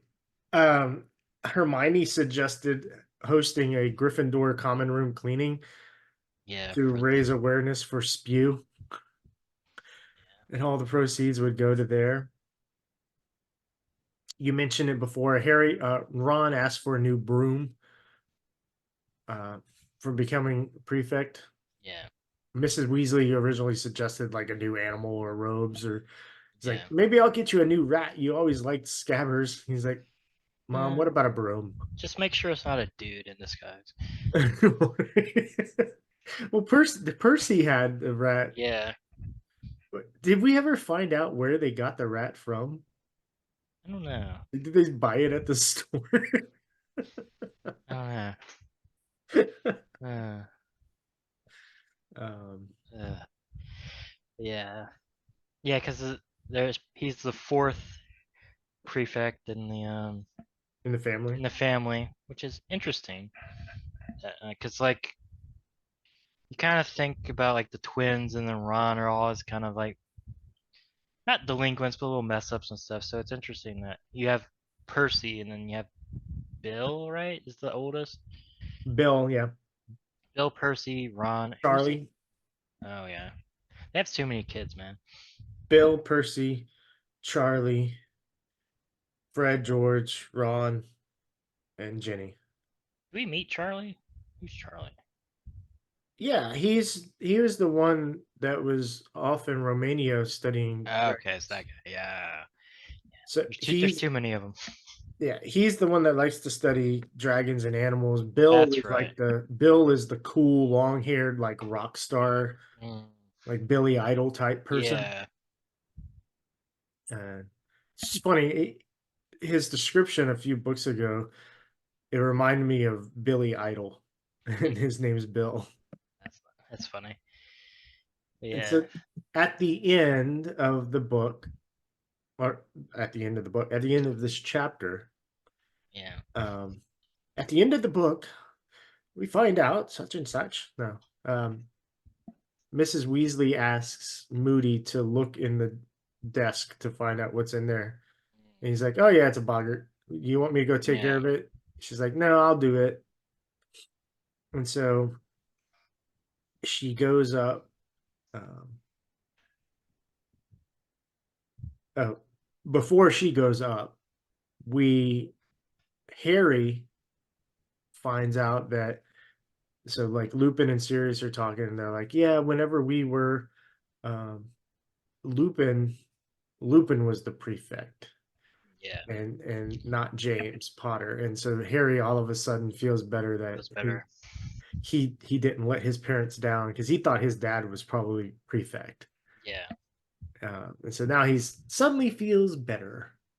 Yeah, because Harry is pretty jealous, and but I do like the part where he like admonishes himself about it. It's like I shouldn't, you know, put down my friend just because I didn't get this thing. So I'm very glad, like in the chapter it happens, it resolves itself. Because a lot of other like young adult type books would be like, this is a thing now for like half the book, and they're jealous and they're not talking to each other and blah blah blah blah, and it's all really annoying. But this is like, it happens, he gets over it, we're done. Well, in the last book they already did that though. Yeah, So like Ron was pissed at Harry and wouldn't that's talk to right. him Yeah, because Ron was mad because Harry had all this money and he got picked from the Goblet of Fire. He thought he put his yeah, somehow figured out how to put his name in, and that he was trying to screw over everybody and get more fame. And yeah, that went on, I think, for about 3 chapters before Ron came around. Was like, you know what, I was wrong for this. yeah, So I don't think she wanted to redo that because she yeah, did it again. But yeah, it could have easily, like, this could have easily been one of those things. But yeah, I think tying it to the previous generation really helped resolve that and yeah. allow Harry to understand that, oh yeah, okay.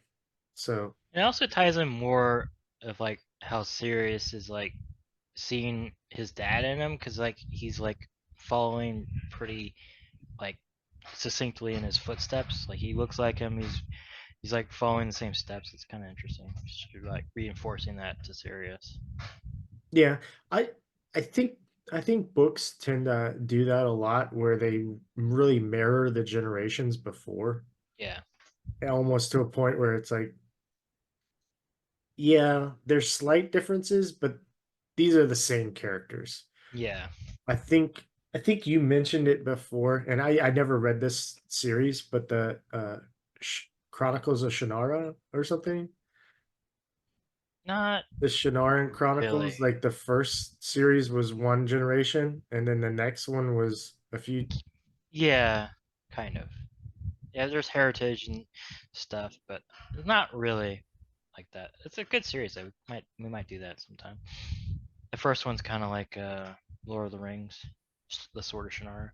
Gotcha. And then the last thing that happens in this chapter, and then if we haven't already answered your question, Yeah, you'll bring it up. But Oh wait, yeah. Okay, so Moody is showing the picture. This is where Moody is showing the picture of the original order. Yeah, It wasn't in the other chapter. It was in this one, and he's he's like, "Oh wow, there's a whole lot of people." And he's like, "This person died. This person died. yeah. They This like all person." died. It's really crazy.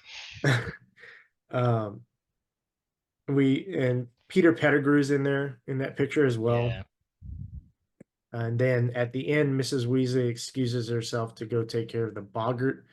At which yeah. point, there's uh like Before a we get loud to scream. before we get to Mrs. Weasley, I do appreciate that he's going over it and just like this person and his entire family died. This person and entire so it really like reinforces why they don't like he should not be named. Like why he's the boogeyman because he just was murdering people. So Oh like yeah, it really does reestablish how like evil Voldemort was. Just like yeah, these was the Order of the Phoenix and like all of them are dead except Neville's parents who might as well be dead and me. yeah. That is kind of sad about Neville's parents, and Yeah, just the way it. I liked how it described. So when Harry was like, he pointed to a woman, or Moody pointed to a woman, and he goes, "I recognize the shape of that face, even though I've never seen it before, yeah, because that's how Neville looks." Um, yeah, so Harry actually, so it wasn't. Wait, oh, that's weird. So it wasn't a.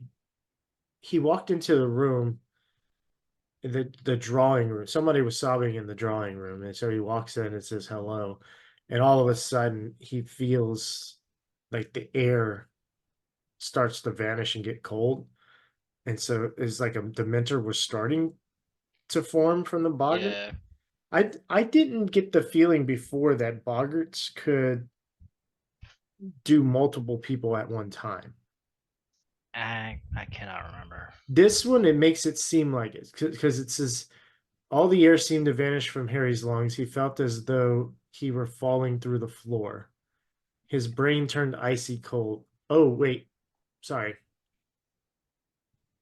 That was because he saw Ron's body. Yeah, yeah.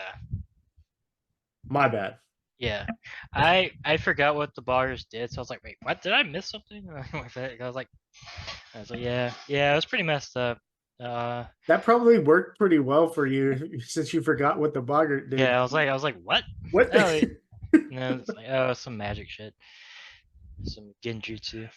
And so, like, Mrs. Weasley is just sobbing because it's going through all of the kids Yeah, and Harry, and she's trying to cast ridiculous, but yeah, it's not working. And so finally Lupin comes in and casts it, and the boggart goes away. yeah, And that was just kind of kind of sad. yeah, And yeah, and a little bit of foreshadowing. oh yeah, which we weren't supposed to know. Yeah, We'll but find out what. yeah, yeah, it was sad because it once again it reinforces like what is to come, makes it more adult of like things are gonna be bad. People are gonna die potentially. We're fighting the Dark Lord. And Harry even had that introspection because the final paragraph is said Harry felt older than he had ever felt in his life, and it seemed extraordinary to him that barely an hour ago he had been worried about a joke shop and who had Yeah, gotten a prefect's badge. yeah. Okay, so the question I have is the paragraph before that. First sign of madness, talking to your own head. A sly voice from the empty picture on the wall. Like, who is that? Where did that come from? I was just like, whoa, that's creepy and weird. Who is that? Like, what is happening there? Is it the mom? I I think it's the mom. Yeah, I don't know. It was It's weird. either the mom or just a picture, I mean, a portrait in the Yeah. house, Yeah. and I think it's described as a empty picture on the wall Yeah. because it was covered. Because they keep saying like there's a tapestry that covers the moms, Yeah. and so like you're not seeing it, but it's talking to you. I thought like nobody was there. Like it was just a portrait with nobody there. So it was like a disembodied voice coming from a portrait. It I, could be, it was weird, and it never comes up again. And I was just like, what? That's creepy and weird, and it's just like nothing happens from it. But I was just, yeah. it was just a question I was came up with, like, who is that? But anyway, two more chapters. Two more chapters. So here we meet Luna Lovegood, and Yep. I'm curious as to why. I mean, she's been around, so Has they don't. she? She's never been in the books yet, but she's Mm, been around Hogwarts. Like yeah. she's not a new student. Yeah. Uh, but I like her character. Oh yeah, she's cool. She's also like the second neurotypical character, or not neurotypical, neurodivergent. Sorry. Mm, So like, she joins Colin Creevy. So Colin Creevy, if you don't remember, is like he's a year behind Harry, mm, and whenever so in book two, he's like, "Oh my God, it's Harry Potter! I need to get his autograph and everything." mm, And that's when Gilderoy Lockhart latched on to Harry. He's like, "Oh, Harry, fame! yeah. Well, yeah, you can't just give out your autograph to anybody and such." Yeah. Um, but Colin Creevy was just like obsessed with Harry Potter and just like the things that he did and said. This is like a very autistic type of kid. Um, just kind of not too keen on some social cues. Mm. Kind of says what he wants, what's on his mind. And Luna here, she does that too. No, it's funny. I just got that she was like just a hippie kid. She's just like perpetually stoned. Oh, She's just like reading shit and upside down, just like, hey, what's up, Harry? I see dead horses. What's up? Yeah, that's how it, I kind of get. it could be, but I mean, like, Yeah, it's probably you're going, but when I read it as a kid, didn't think about any of that stuff, so I'm kind of bringing that over. yeah, like I like where she. Let's see here.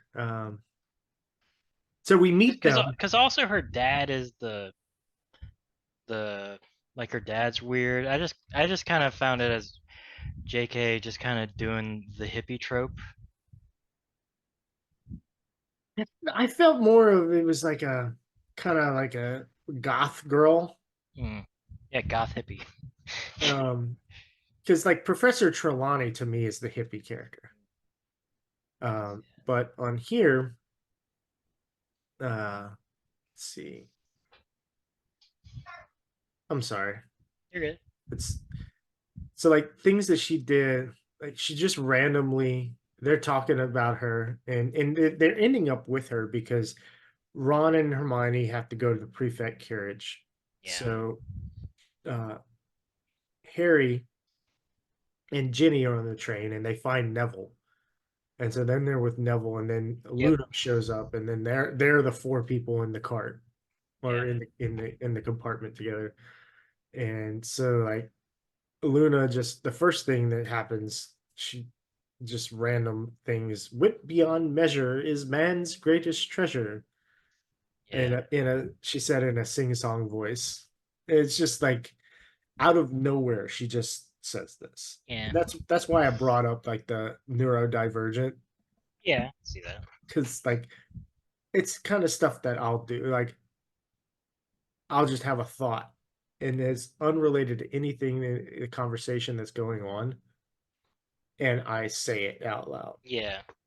And people are like, what does that have to do with anything? I was like, it doesn't, but my brain Yeah. told me to say. Yeah. We do have oh yeah, Neville. Yeah. Um, so But I'm just kind of going chronologically through the thing. yeah. There's more we're going to talk about Luna. Um, Yeah. but Neville has gotten his uncle Nigelus. I think Nigelus was his name. Yeah. The one that pushed him off of the roof at like was it Homelander did? Like his great uncle is Homelander. Because like way back when before Neville had showed any magic signs, his uncle was trying to get him to come out. So he's like doing things to push him so that he could see the magic. And so one of them was he Yeah. pushed him off a roof, and all of a sudden he floated. It's like, his That's one. uncle is Homelander from the That's one way to boys. do it. Yeah. He gives him a cactus Yeah. That that spews green sap or something. I don't know. yeah stink sap, Yeah. and so he set it off, and then right after it's set off, Cho Chang opens the door and he's like, "Hi, Harry," and Hi, Harry's like, Harry. he's like, "Oh God," Harry's just so embarrassed at that moment Yeah. because finally Cho was just like Cho initiated the conversation or Yeah. the interaction, and now he's just covered in this stinky sap. Yeah. And this is one of the first indications that Ginny likes Harry because she's like, oh, don't need her anyway or whatever. She says something when she leaves. Yeah. There's a little jealousy or so that's What was fun. it she said? It said, never mind. Look, we can get. Oh, that's weird. She just said, never mind. Yeah. She's like, oh, there's stuff happening. Never mind. Bye. That conversation was really strange because Cho Chang opens the door and says, "Oh, hello, Harry. Bad time?" He says, "Oh, hi. Um, well, just thought I'd say hello. Bye then." Yeah. And then the next thing that comes up is Ginny saying, "Never mind." Yeah. She Bracingly. bracingly, "Look, we can get rid of all this easily." She pulled out her wand, Scourgify, and the Yeah. stink sap vanished. Like, Yeah. the- some of the conversational pieces that JK writes here in this Yeah. book, I think some of the editing and the writing like needed a little bit of things. Like I don't think it was a natural thing for Jenny to just say never mind unless she was in the middle. She wasn't in the middle because Neville was speaking right before they got interrupted with Cho Chang. Yeah. I think she's like means like never mind her. Like we don't like kind of just like oh Cho Chang kind of like forget about her. That's kind of how I got it because she was saying bracingly. She was like, never mind. Like never like we're good without her. Like I'll do the thing. Like trying to Okay. like that's how I took it of like trying to like get Harry's mind off of her type thing because Okay. That makes sense. It yeah was just weird. it is a weird sentence. Like it could have been done a little bit better. Just a couple Yeah. more words. Oh yeah, Like definitely. never mind about her. Yeah. Because at that point I was reading it and I read it over a few times. I was like, why would she just say never mind? Yeah. I was like trying to figure out was she in the middle of saying something and then was just like, oh, never mind. I'm not gonna because I could see her if she was about to say something to Harry and then the door opened and it was Cho Chang Yeah. and then they saw like she saw it in Harry's face that she liked Cho and then she's just like, never mind. Yeah. I don't need to say that now. Yeah, that's how I took it. She's kind of like, never mind her, kind of just like trying to get his mind off of her type thing. That makes sense. Yeah, it was a weird though. We do find out that we find out who all the prefects are. The only ones I really care about were mentioning were Malfoy and Pansy and the Slytherins. Yeah, There's a whole bunch of other names. Like if they're important, I'll remember them later. Which Yeah. I don't The, think they are, but we'll the see. only one I remember really is, well, two of them I remember. Ernie Macmillan, which was a Hufflepuff. That was the one that originally, like, Harry overheard talking in book 4 Yeah. about him always getting away with, like, he's trying to steal the glory from Mm, Hufflepuff, um, yeah. for the Goblet of Fire, and then later on he comes up and apologizes to Harry, Mm, and then yeah. Padma Patil for Ravenclaw. So those are the only two other Yeah. names that. That's kind of how I do names though when I'm reading books. Like, that's how I did like Game of Thrones, where they throw a billion names at you. I'm like, I'll remember the important ones, and then I'll maybe look up the ones if they matter later. But I'll just continue to go because Yeah, usually they don't matter. I do the same thing because there's so, um like you mentioned, Song of Ice and Fire. There's so many names, Yeah. and then there's nicknames. Like certain people refer to other people with a Yeah. certain nickname. And I mentioned this before in the podcast with Mike. Like when I was reading, when I first read A Song of Ice and Fire, and there's that one character who becomes somebody else, um, Maybe. like a sad story, or Mm. kind of like, maybe not sad Yeah, story. yeah, yeah, okay. And the first chapter where he was a different person in the dungeon, I was like, "Who is this?" Yeah. Because he was referring to himself by the new name, and I Yeah. completely missed that transition, and I was Yeah. so confused Hmm. because That's I was okay. like, when later on, a few chapters later, when I realized who it actually was, I was like, Yeah. "Oh, okay, that makes more sense." Yeah. As opposed to, why do I care about this? Like, where did this come from? Yeah. Um, But, Ron and Hermione join back with them. Can't remember if there's anything super important. They learn more about like the ministry's uh kind of doing a smear campaign against Harry, and that like Fudge might be trying to take over the banks, which is concerning. yeah, that was in the Quibbler, Yeah. but like, so Luna seems. I mean, Luna's father is the editor for the Quibbler, Yeah. and so whenever somebody said it's rubbish, uh, I Yeah. think She was Ron said it's rubbish. Hermione did. Hermione said it was rubbish, Yeah. and then Luna like defended it because the stories that were funny is Sirius. Like there was a story in there that said Sirius Black is actually the alias for the singer of the band the Hobgoblins, Yeah. and then Fudge wants to buy Gringotts and etc. So it's like really far fetched stories, Yeah. but Luna seems to think that there's some truth in some of them. Now, obviously, we know that Sirius Black is not the singer of Yeah. the Or is he? Hobgoblins. Or is he? He could be. We'll never know. Uh, Luna does mention here with Ron. She just interjects to Ron about Padma Patil. It's like, you took her to the dance. She said, "Yeah, I did." She says she didn't enjoy it very much. She doesn't think you treated her very well because you wouldn't dance with her. I don't think I'd have minded. I don't like dancing very much. Like it's just like thoughts where it's like, does it matter? Like, and then like maybe she shouldn't have told him. Like, yeah, Padma didn't really enjoy going to the dance with you very much. Yeah.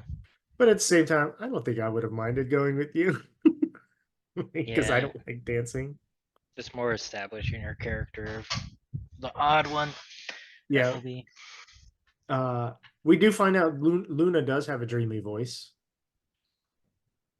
Later on, she said to Harry, said, "It's all right." It said a dreamy voice beside Harry, which was um, Luna. Yeah. I don't remember what she was responding to, but It was because she can also see the dead horses. oh yeah, that's right. or whatever they're called. I don't think we got a name for them yet. We don't have a name for them yet. And Uh, we don't know why they both can see, but I mean I know because I read the book before. Um, yeah, but yeah, that was interesting. That also kind of creepy, very like Lovecraftian. That like there's just these spectral dead horses that drive all the carriages, which is pretty messed up. That it, nobody can see. Um, yeah. She also, in addition to saying it's all right, she says, "Don't worry, you're just as sane as I am." Like, yeah, it's a little scary. how sane is that? Yeah, And the last important thing I'll point with this chapter is uh, what Snape, not Snape, what Malfoy said. He said, "Well, just watch yourself, Potter, because I'll be dogging your footsteps in case you step out of line." yeah, because they gave Malfoy more power, because of course. So that's fun. And it didn't. Let's see, did they mention? Oh, yeah, it did. It did mention in this chapter a little bit. Harry, who knew at once that she, like him, had registered what Malfoy had said and been just as unnerved about it. So it commented on Hermione and Harry both picking up on Malfoy, Yeah, supposedly referring to him knowing that the Dementor. Sirius is a Oh, so dog. yeah, that's true. Yeah, I didn't catch that. Oh, you didn't? No, I just thought it was weird British talk. I'm gonna be dogging your steps. Yeah, It is, but yeah. it was italicized. Like in the book, it was italicized. So Uh, yeah. I guess I like just read over it, didn't think about it. That's fine. uh, so they get off. They um, Professor Grimly Plank is there, and they knew that she uh, substituted for Hagrid before, and Hagrid's not there, so they're Yep. wondering where Hagrid is. They suspect he might still be treating with the Giants, which they didn't say that. They said the special uh, mission that Dumbledore put him on, which was to go uh, speak with the Giants to try to keep them from going to Voldemort. Um, this whole chapter, so it's titled the Sorting Hat new song. Yeah. Oh, Harry also does see uh, Professor uh, Umbridge. No. Umbridge. Yeah. She's there at the school now too. Yeah. That's chapter When they 11. get off of the train, Yeah. he Uh, sees her there yeah. That. Yeah. with the Sorting Hat song. He talks about Slytherin uh, only So, wanting to teach the. so let me ask you this: did Okay, you read that entire song? It was so long. I did. I skimmed that entire. I was like, oh, this is so long. I don't really read songs and books. It's just like I just like skim my. Is there anything? I'll just go to the next thing. They sang a song. Yeah, I read it because it does actually tie in like it, Yeah, I went back and read like a little portion of like the end of it when it's like, oh, you should come together or whatever. But yeah. like it was so long. I was just like, I don't. For some reason, I just don't do songs and books. I don't think I like can sing it in my mind. So like I just like, nah, we're good. But I'm the opposite. I sing it in my mind and completely miss a lot of what it says because I'm worried about like, is this how it would go? Well, that then I'll get to one line like in Tolkien's works. There's sometimes where I'm like, oh yeah, I got it, and then I come across a few lines where I'm like, well, the way I was doing it for the other ones doesn't work for this. Then I'm like, all right, how does this go? Yeah, And I yeah, completely miss what is in it. But that's on this fair. one, I didn't miss what was in it. But I did like he pointed out that Slytherin wanted to teach those purebloods, like Slytherin only Yeah, wanted to teach purebloods. Ravenclaw only wanted to teach smart people. Gryffindor only wanted to teach brave people. And then Hufflepuff was like, I don't care what you are. yeah. I'll teach you. It's a very weird way to make a school, It is. but And of course, it says that they should work together, and they were having the kids were having a conversation, and nearly headless Nick kind of chimed in. It's like, yeah, you know, um, Hogwarts should stay together. And he said it's always like a good thing to do. It's like, yeah, we may not always cooperate, but like I would never dream of seeking an argument with the Bloody Baron. Yeah. It's like, oh, that's interesting. Although there's always been fights between like Harry and Malfoy Yeah. and the other Slytherins, but we know that like Crabbe, Goyle, Malfoy, all of those were names that were named in the Yeah. graveyard in the last book as Death Eaters. Yeah. Uh, Yeah, it'd be interesting. I guess you get a little bit of like Hogwarts legacy of like how Slytherin and Gryffindor would get along when there wasn't like a Dark Lord and stuff. Like if like I don't know if they did another series with like Slytherin and Gryffindor be kind of better off with each other. So besides when it's not being poisoned by Death Eaters in their mist. yeah, I would also like if there were more like other houses as Death Eaters, like if there were more Gryffindor and stuff, it would be more fun. yeah. So far, we don't know of any other houses. Yeah, I don't think. Like Yeah, I don't, we've only been confirmed Death Eaters. Well, what house was Pettigrew in? he might be Gryffindor. But I don't know if it matters outside of school. Let's see here.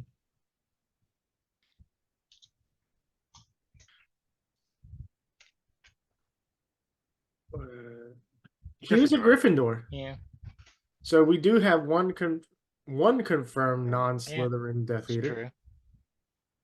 Um, Yeah, but I would like a student. Have been fun. well, I mean, at some point he was. Yeah, but like one of Harry's, one of Harry's like friends, or not really friends, but like Acquaintances or yeah, whatever. acquaintances would it be like turn out to be a Death Eater? It'd be fun. Yeah. Besides, yeah. Well, that's future stuff. So Yeah, we won't get into that. Um, so Dumbledore starts to give his little speech. Um, well, and he wasn't even going to give much, but yeah, Professor Umbridge interrupted him, and he was like, "Oh," and so then he lets her give a speech because she feels like she's all important, yeah. and all the students except for Hermione basically zone out and No, ignore. even Hermione. No, I'm pretty sure she's like, yeah, it was boring even for me, if I remember no, she correctly. paid attention. Um, let's see, where is it? Because she says so. Dumbledore says, "Thank you very much, Professor Umbridge. That was most illuminating." And Hermione says, "Yes, it certainly was Oh, okay, yeah, illuminating." And Ron says, "You're not telling me you enjoyed it. That was about the dullest speech I've ever heard." And she said, "I said illuminating, not enjoyable. It yeah, that's explained a right. lot." Yeah, And so she mentions things that was said. How about progress for progress sake must be discouraged? How about pruning wherever and we find practices that ought to be prohibited? And Ron says, "Well, what does that mean?" She says, "I'll tell you what it means. It means the ministry is interfering at Hogwarts." yep. And we know the Ministry is being controlled by Voldemort, so Voldemort's interfering with Hogwarts, Yes, which is because fun. he can't. Voldemort apparently, although he has been on Hogwarts campus, Yeah, but it's so weird. Like it's such a yeah, soft thing that where it doesn't make sense sometimes. Because with Professor Quirrell, he was definitely on well, that's Hogwarts. just that was a horror. Oh, do we know about that yet? That was he was a part of him, so I don't know if that counts Yeah, because that would and also we get away with it with book two with the diary because Tom Riddle in the diary is not aware of Yeah. the And events after. I whisper, is it like warded against Voldemort going there? I can't remember. There's something, Hmm. I'm not sure if we found out yet Okay. in the Yeah, I series, don't know. but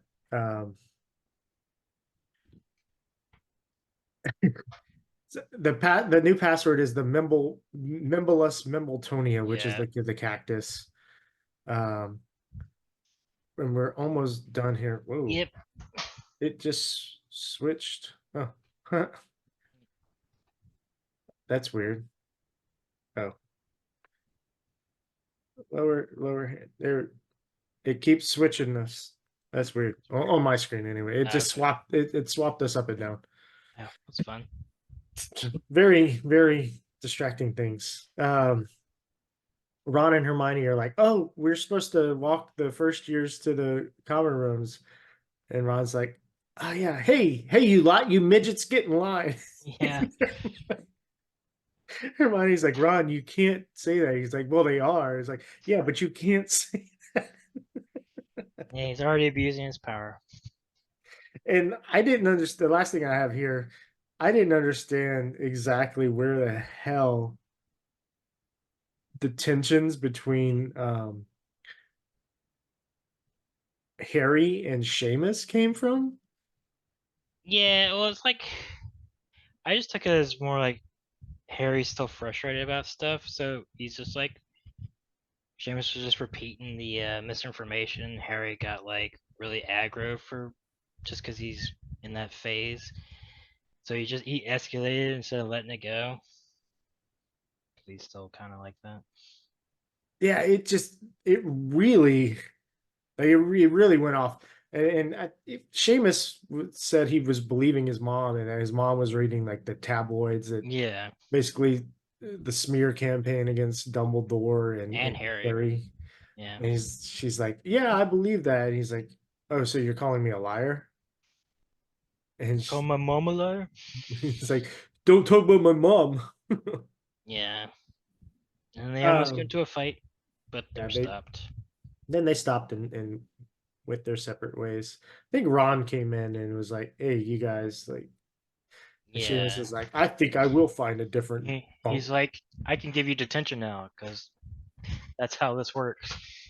He's like, fine, I won't do anything.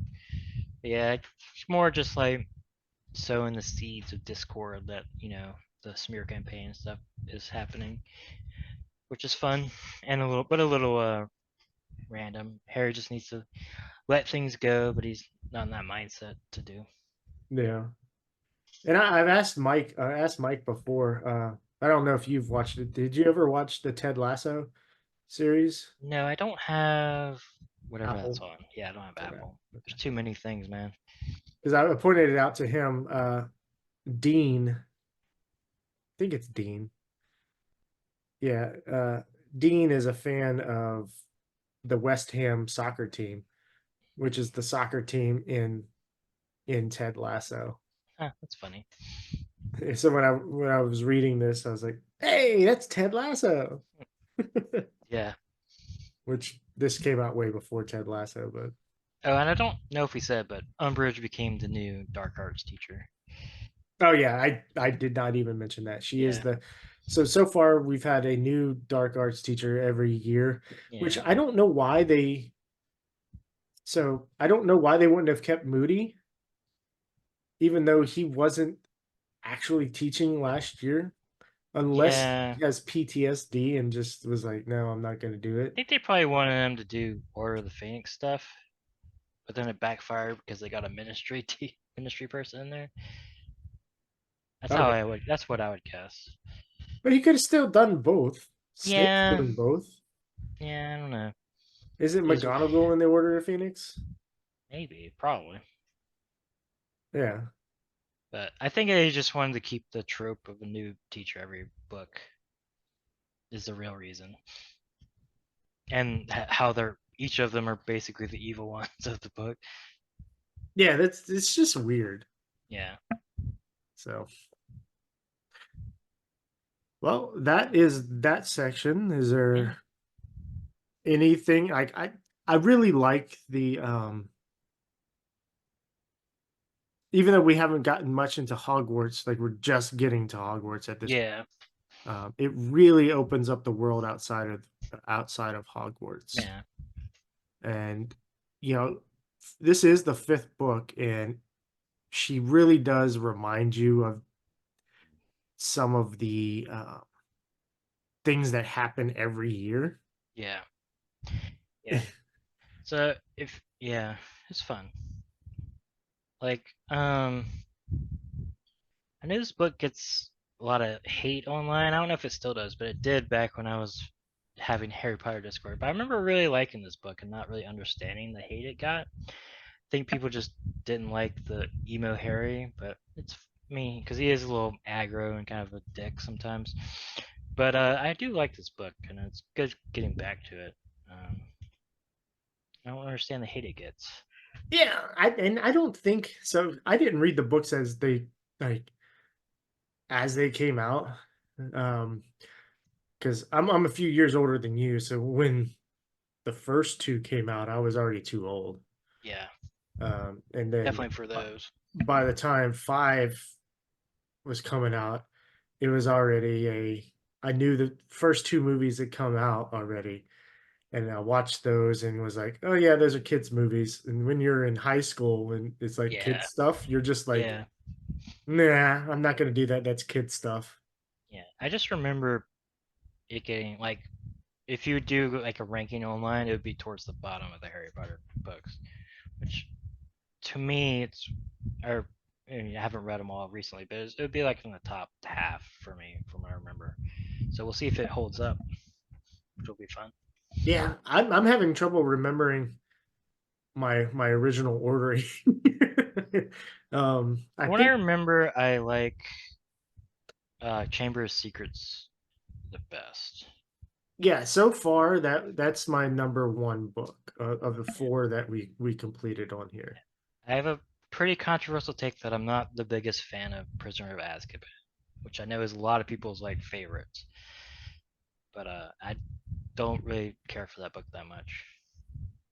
Yeah, It's like it's not bad. It's just like a Harry Potter book, and I don't get like the hype for it. yeah, I understand. Yeah, It's hard for me to rank a lot of stuff. Like Jules always asks me, "Hey, what's your favorite song? What's your favorite movie? What's your yeah, favorite blah?" And I'm like, I have a hard time like ranking stuff. I could tell you some of my favorite things, but I mm, can't like yeah, this is definitively better than any of the other things. I have a hard time doing. yeah. So, um, so next week, I think I said, let me pull it up. I think, where is it? Uh, I'm trying to look up what the, Reading list is. yeah, here it is. So we're going to read chapters 12 through 20 Hey, for next week. 8 chapters this time, or Yes. 9 chapters. No, 8 chapters. But it's a good chunk. I didn't calculate the pages. Um, Yeah, but yeah, it's about a quarter of the book, so it'll be page fun. wise. Um, so that should be. It's Let's like do. the same amount. It's like 220 pages. Yeah, At least on my hardback book. yeah. It's so weird. The page count is different on the in the Kindle No. version because let's see. No, stop this. Uh, I'm like 100 pages in on the Kindle version. Weird. Like chapter 12 starts on page 103. So it's Alright. like when I'm reading, it's like, oh, I only got through 12 pages in 40 minutes. Like that doesn't Yeah, make sense at that's all. weird. Yeah. Mm, And I know it's hard to be like, yeah, I think it should be like the most common like paperback or something, Yeah. which is more than 400 pages. Oh yeah, this book's a beast. It's like 820 pages in the hardcover. Yeah, it's eight like 70 or something. Yeah, I mean Eight 870. that's a Wheel of Time book. Yeah.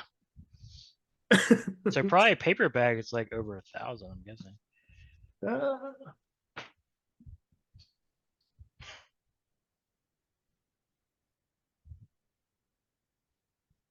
actually, no, this one's 870. You have a bigger paperback. Oh yeah, still good though. I mean, yeah, Yeah. it's 870 in this one. Good old used copy from There you go. Goodwill. Like when I originally was reading them, I just bought them all from Goodwill. Like I Yeah, would there buy you a go. lot of from Goodwill and the LSU Book Bazaar. Yeah. So, but anyway, before we keep this going on, I enjoyed having you on here for the first discussion Yeah, it's fun. and of this book, and you're going to finish this book out with me, Hmm. and then after uh, you're going to pick back up with me later this year around July, starting with the Stormlight Archives. So, Yeah, it'll be fun. yep. And I mean, So, I'm enjoying this book, so I'm looking forward to get more into it. yeah, absolutely. I really enjoy the podcast. It just keeps me reading Yeah, it's fun. because there's been years. I mean, I love to read, but there's been years where I just like didn't read for months at a time. Yeah, yeah. You got TikTok and YouTube and stuff. It's so easy to get distracted and not read. Yeah, So I it's good to still have a have yet to purpose. create a TikTok, but There you go. because I know how addicting it is. So, Yeah. but all right, we'll catch up on the podcast next week, and I'll see you during this week, Justin. Yeah. Some D&D. Yep. Thanks for joining, everybody. As always, if you enjoy the content, just like it, share it, whatever. It helps our podcast get out there so that people like you and people like me, people like Justin, like Mike, that enjoy these things, it gets out into their sphere of knowledge and influence, and they can enjoy it as well. Yeah. And it costs absolutely $0 to click a button or share it. So, Yep. all right, we'll see y'all next week. Bye.